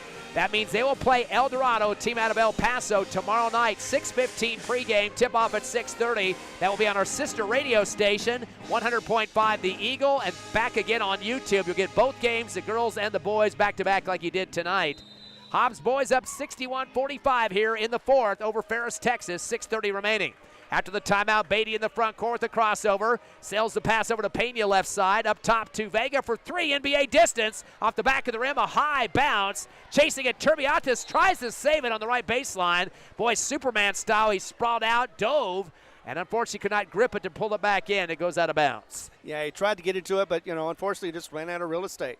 16 for Pena, 15 for Vega. 8 for Henderson, 7 for Clay.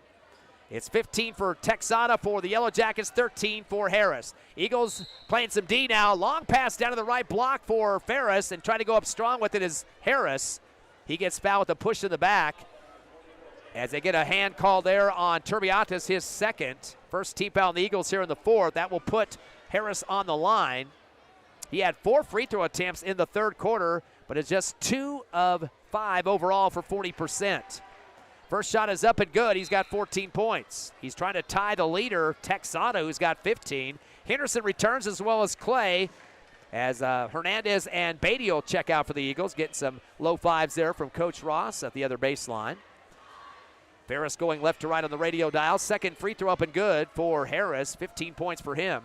Tied up with Texada for the leading score for the Yellow Jackets. 61-47, a 14-point Eagle lead still. Inbound to Beatty. He's going to go strong with the dribble up the far sideline against Texada. Cradles and comes down the lane with the runner shot at the back of the rim. Gets his own rebound off the iron and puts it off in the right block. Counted for 2.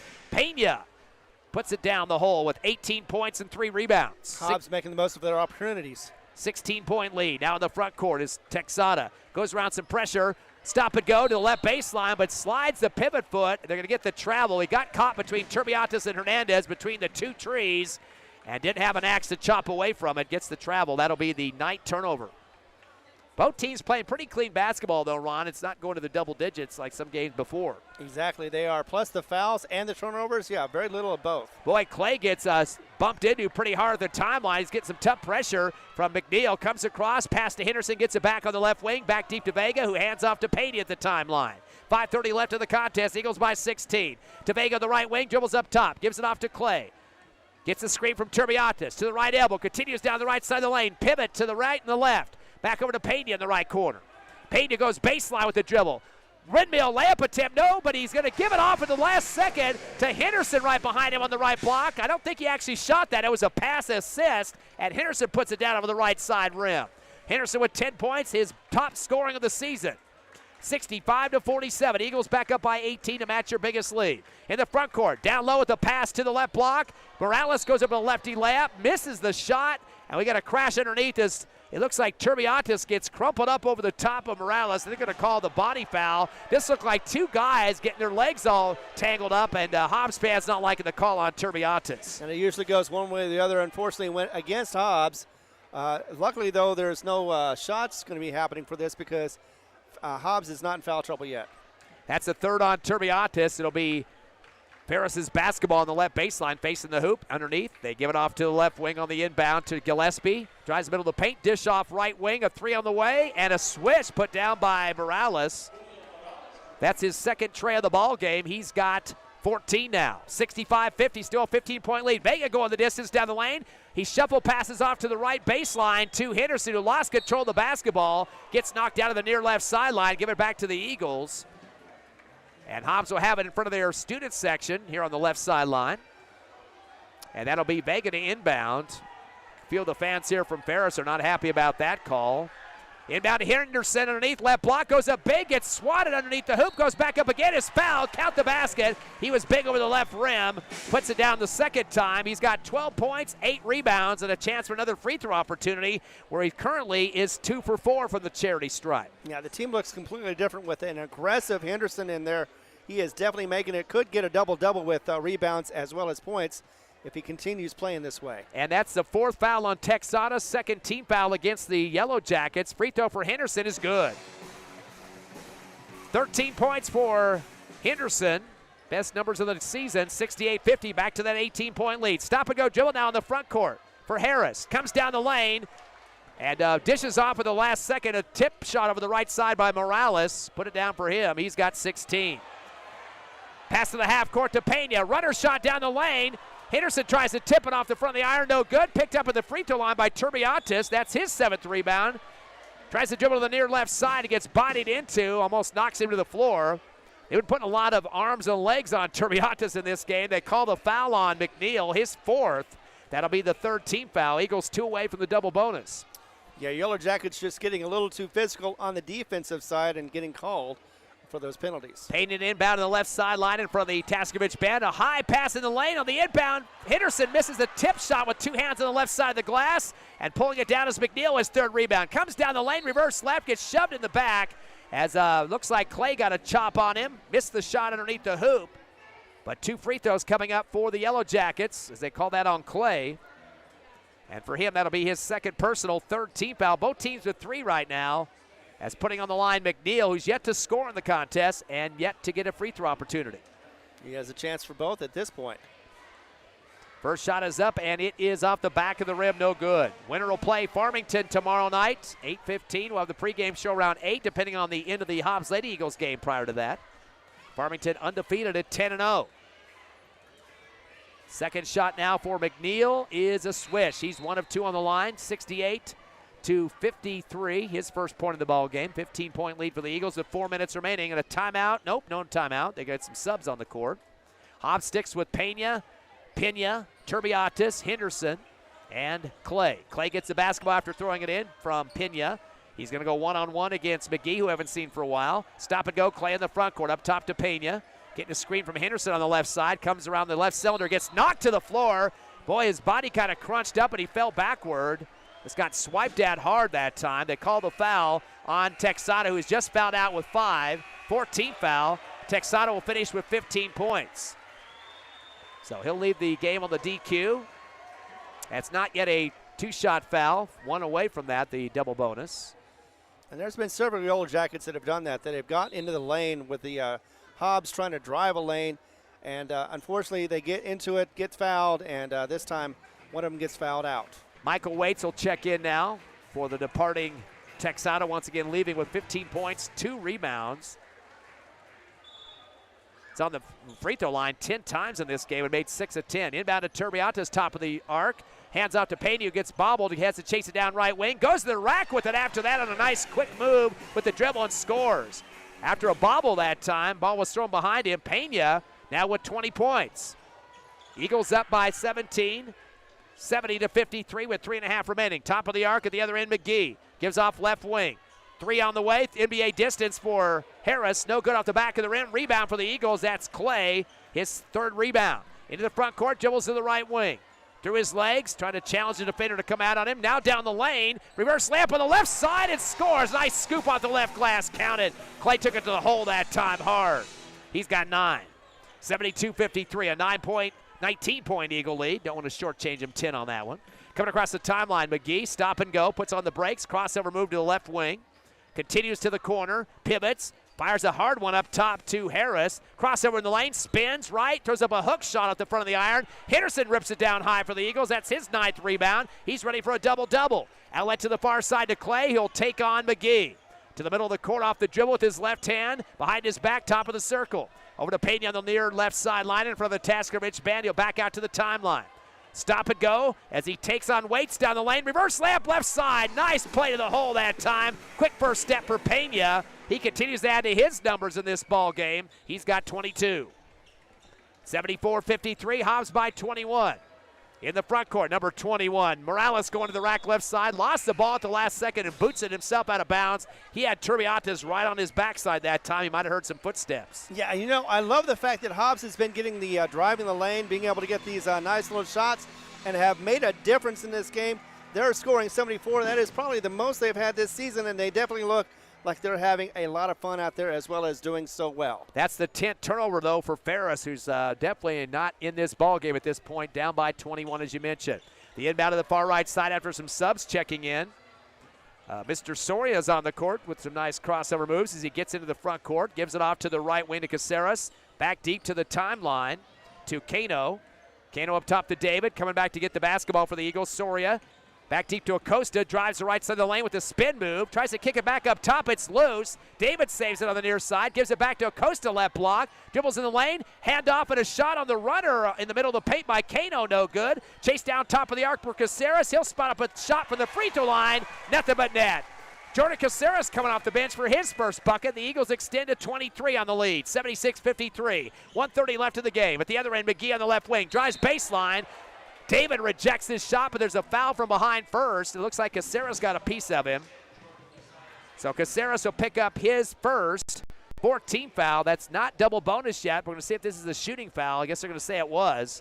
And that'll put McGee on the line, trying to get his first points of the night. First attempts at free throws, too. Looked like a huge block, but unfortunately there was that foul. So it does give him a chance to get 2, and that was 1. McGee putting the first one through the net for his first point of the ball game. Sub coming in for Ferris. That's Jonathan Herrera seeing his first action.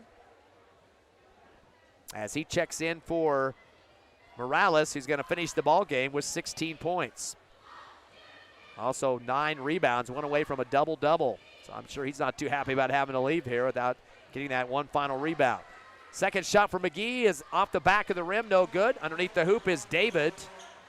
So Malachi David with his first board. Outlet up top, front court to Soria on the left side now. Off the dribble, screen from Akosa, backs up and takes a 3, top of the circle off the front of the rim, no good. Pulled down to the near sideline on the right. Stop and go dribble now into the front court. Goes Harris, his 6th rebound.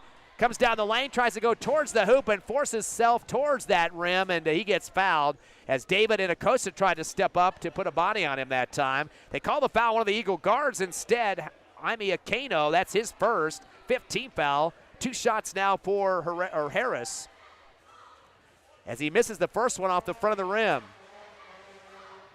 He is 4 of 8 from the charity stripe for 50% after that shot and keeps the lead at 22 after the miss. Another sub checking in for the Hobbs Eagles. That is McGahey on the court, Maria McGahey. Second shot is up and good for Harris. He's got 16 points.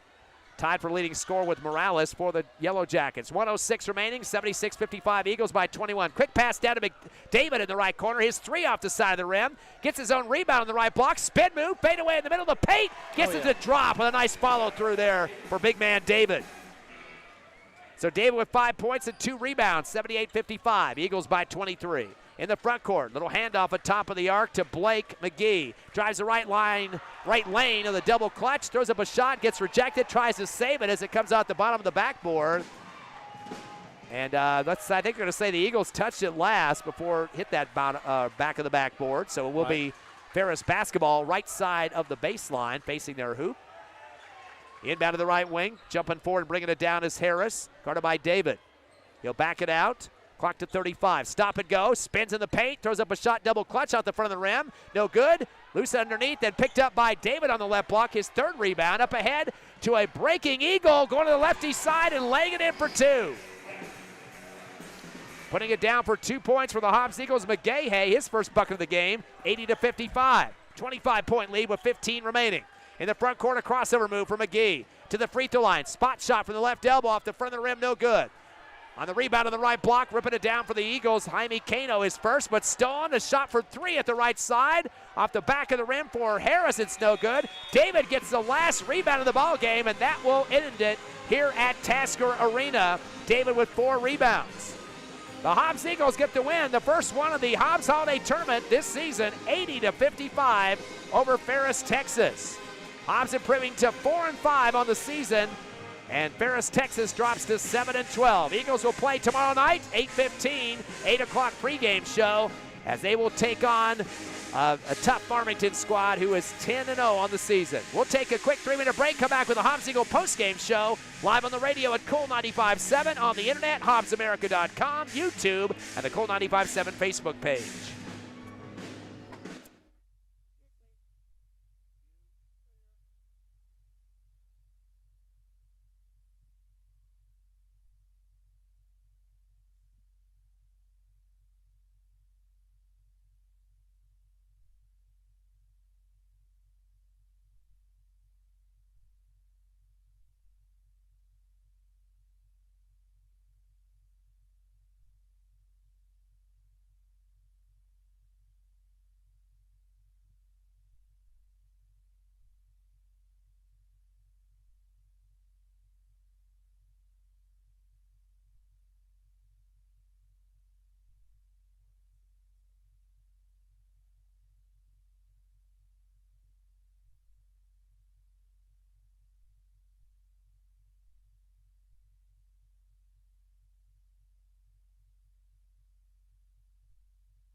Welcome back to the Hobbs Eagle postgame show here at Task Arena. The 64th Annual Hobbs Holiday Tournament. Day one is in the books as your Hobbs Eagles open the first round with a big win over Ferris, Texas. Final score in the game, 80-55. The Eagles scoring 22 in the fourth quarter and just 12 for Ferris to put this win in the books. And pretty much up by 20-plus most of that fourth quarter, Ron. And taking care of business in this game. They got 3 in double digits, almost a fourth player. And, it was pretty close like we saw last year. Last year it was 12-12 early in the game going into the second quarter. Hobbs up by 4, 19-15 after 1. Outscored Ferris 13-10 in the second quarter, only up by 7 at the half. But then we started to see kind of a move away as they went at 26 points in the third quarter and 18 for Ferris. And then after that, pretty much a blowout into that fourth. Yeah, exactly. And, Hobbs needed to get a momentum change. They definitely needed to do something different to get back into the win column. I think they did so, definitely with a strong victory against this Ferris team. Of course, it's still not over with. We still have 2 more. I think also, though, another thing that was motivating was last year's first exit, or not exit so much as their first round loss. Hadn't done that in this tournament.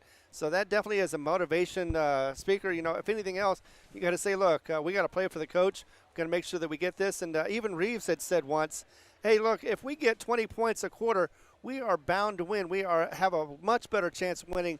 They did that. They got an average 20 a quarter.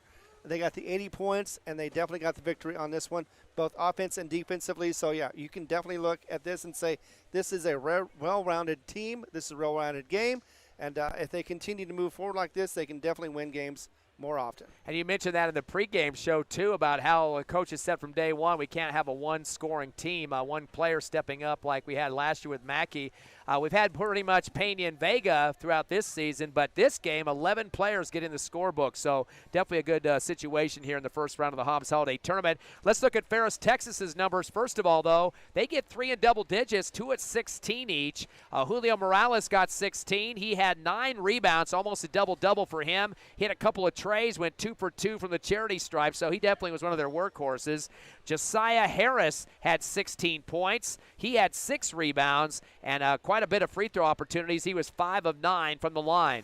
Jordan Texada, he fouled out of the game but did have 15 points to his name. He went 6 of 10 from the charity stripe for 60%. So right there you got 3 guys scoring 47 of the total 55, a predominant number for those 3 players for the Yellow Jackets. Exactly, and they did play well, just not well enough to be able to beat Hobbs. I think their comfort zone basically is what they scored. They're just used to being able to defensively strong on the other team, be able to slow them down a little bit. Hobbs, on the other hand, seemed to be hitting a lot of great shots, miraculous even, especially a couple of those Vegas shots that were from downtown just about for those three-pointers, those NBA threes, and definitely reined them in and definitely helped the cause for the Hobbs Eagles.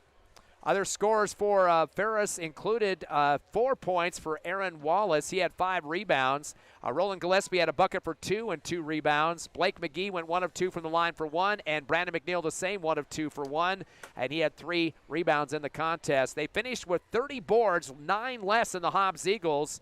Top boarder was Morales with 9, 6 for Harris. Those are the top 2. They were 15 of 25 for 60% from the charity stripe. I'm sure they could have used a few more of those points to their scoring total, which would probably still not beat the Eagles, but still a little bit better numbers. And pretty clean in terms of turnovers, only 10 in this game. Hobbs had 8, so both teams keeping control of the basketball. We had nowhere near the, 46 fouls last year between these two teams, the second round of the Hobbs Holiday Tournament, and I think there was about 31 turnovers or something between the two teams, so pretty much cleaned up than what we saw last year. Yeah, there was definitely moments of problems with holding the ball or handling the ball. This year, a lot cleaner, except for there was a certain amount of times when it looked like there was some really bad fouls. Other than that, this was played well on both sides. We got a better fourth quarter simply because there wasn't nearly as much fouling going on, turnovers as well. So, yeah, Hobbs played an all-around game. Ferris did a good job, and maybe in the next round they can be able to get back into it and win a game. Who knows? You know, this is one of the reasons why we love this tournament so much. It's been going on for 64 years, and it is definitely brings out the best and most in every team to come out here. They want to do best. They know about Ralph Tasker and his legendary arena.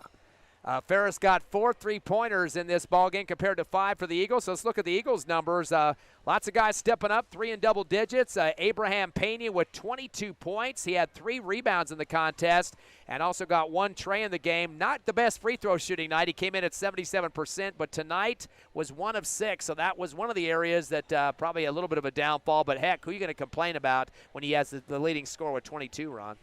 No, you cannot complain at all, definitely. And I think the 6th man also helped in this big victory for Hobbs. Braylon Vega, as usual, second on the scoring for the Eagles. He had 15 points, hit 3 trays in the contest, was 2 for 2 from the line, and had 3 rebounds. So once again, kind of the bookends, Pena and Vega, definitely combining for 37 of the Eagles' 80 points tonight in this game.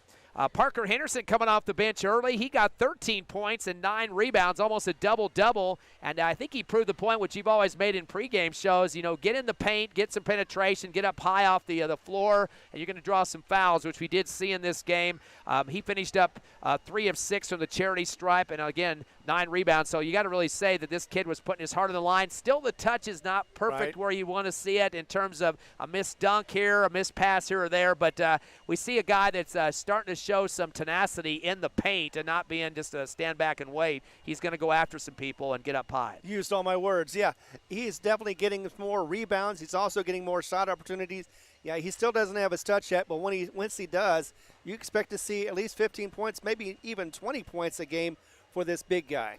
Hey, Josiah Clay doing a good job off the bench tonight. Had 9 points, perfect on the line, 5 for 5 and 3 rebounds. I think he's the one that kind of proves your theory the best. You slash, you play some good basketball, taking it to the rack and not just going in wimpy, and you're going to get some paybacks when it comes to free throws. Again, perfect 5 for 5 in this one. Braddock Beatty, he had 6 points, was 2 rebounds to his name as well. Malachi David getting some late action in the contest. 5 points for him, including a tray quickly coming off the bench for the Eagles. Had 4 rebounds to his name as well. Bunch of guys getting 2 points apiece off buckets. Jordan Caceres, Amari McGahey coming in late for 2. Javen Hernandez, a starter, had 2 points and 3 rebounds. Jairus Turbiatis, not a lot of point production in this game with just 2, but he did have 7 rebounds. Definitely the top rebounder for the Eagles this season. So there's your scores. 11 get in the books in this one. Hobbs getting 5 3-pointers in the game. And also shot 11 of 20 from the free throw line for 55%. And they out-rebounded Ferris 39-30. 9 for Parker Henderson to lead the team. Turbiatis with 7. Turnovers not a big deal tonight, just 8 for the Eagles and 10 for the Ferris Yellow Jackets. Eagles with the win. They go to 4-5 on the season and drop the Yellow Jackets to 7-12. Yeah, and just to let you know about what's going on around, Hobbs wasn't the only one that was playing today. Leamington also had a couple of games. Haven't gotten the update on the boys, but the girls, the Leamington Wildcats, they went into Roswell in the Goddard Holiday Classic. Were down 21-11 in the first quarter. Got back into it, was only a 3-point game, 29-26 at halftime. Came back strong and won that one 59-50. So they'll be in the championship tomorrow against Albuquerque Academy for the championship, and they're going to be playing at Ground Zero for that Goddard Holiday Classic. Yeah, they call that the Poe Corn Tournament, and that's been kind of going on the same amount of time as the Hobbs Holiday Tournament and also the tournament down in Las Cruces, about the same. Quite a few years behind the belts there. But tomorrow, let's take a look at the teams that are facing your Hobbs squads. The Lady Eagles, first of all, and if you weren't with us earlier, major victory as they put down Ferris, Texas, 107-29, a Mercy Rule win. They were up by 40-plus at halftime, so definitely putting the icing on the cake there in the second half with the running clock. 9-1 record for the Hobbs Lady Eagles. Quick rundown on points. Brett Clay led the team with 22, 16 for Aliana Armitage, 12 for Cunningham, and 11 for Zepeda. So 5 players in double figures. Kayselin Munoz got 12 with 4 3-pointers. So 40 turnovers they caused on Ferris, Texas in that game earlier tonight. So they will move on to play El Dorado, a team out of El Paso, for that matchup, and definitely like to punch their ticket to the tournament championship. Last 2 seasons they've not been able to win the tournament championship as they lost to Farmington a couple of years ago and last year to Laredo, Texas, United High School. So this is a time for Coach Carpenter to seal the deal and get the win tomorrow night against El Dorado. Now that game will be at 6:15 with the pregame show, 6:30 tip-off time on our sister station on the radio, 100.5 The Eagle. Looking at the boys' schedule for tomorrow, they're taking on Farmington, currently at 10-0. They beat Centennial earlier tonight, 53-41, a team. The Eagles beat Centennial earlier this season, but Farmington, again, undefeated. Not a lot of common opponents between this squad and the Eagles. In fact, 0 common opponents, but they do have quite a few wins over lesser division teams like Grants twice, Piedra Vista, Capitol High School, Kirtland Central, Bernalillo, those teams out of New Mexico. They beat a 6A team out of Phoenix, Arizona, Maryvale, so that's a pretty good win there. Durango, Colorado, and Monument Valley. So those are the 3 non-New Mexico teams. But 10-0, I don't think you really see a lot of hardcore competition there at this point. But they did get the 12-point win over Centennial, similar to what we got to win over Centennial a few weeks ago for the Hobbs Eagles. So we watched them earlier. They got some big brawny guys on the team. Not a lot of height in terms of size out there, but a team that does like to get up and down the court. Yeah, and you were right about that. Centennial is the only one. Can't really, differentiate the two because, Farmington won by 12. Hobbs only won by 3. It was a last-second shot. Still, however, and this was here in the court, so you never know. Sometimes, sometimes it doesn't click right when you try to make a shot. I think Hobbs is getting a little bit better opportunities. Maybe they're making the most out of it. Either way, they seem to be launching those shots and being able to make them better than they were earlier in the season. And a good crowd turnout tonight, both the girls and the boys game. The 6-man definitely here. We've had a couple of tournaments where it took a little while for everybody to warm up and get in the gym, but tonight I think that was a very big factor in this victory. So the Hobbs Eagles get their 4th win of the season as they win big style over Ferris, Texas, 80-55. And again, the girls winning 107-29 earlier tonight. Now again, the girls game 6:15, pregame 6:30 on the tip-off. 100.5 the Eagle for the radio. Hobbs boys will be right after that on the radio. Sister station, Cool 95.7. One you're listening to right now if you're listening to the radio. Both games will be on the internet on the same YouTube channel. But just go to the Hobbs Sports YouTube channel of the girls first and the boys right after that. HobbsAmerica.com. If you choose to go that way, just click on the Hobbs Sports icon there. Or, of course, the final opportunity is on the Cool 95.7 Facebook page. So, exciting night for both teams here at Task Arena, the first round of the 64th Annual Hobbs Holiday Tournament. I'd like to thank Evie and Tiffany Stuber back at the station. For Ron Gunner, myself, Ty Fred, have a great rest of a night out there. We'll see you tomorrow night with more tournament action.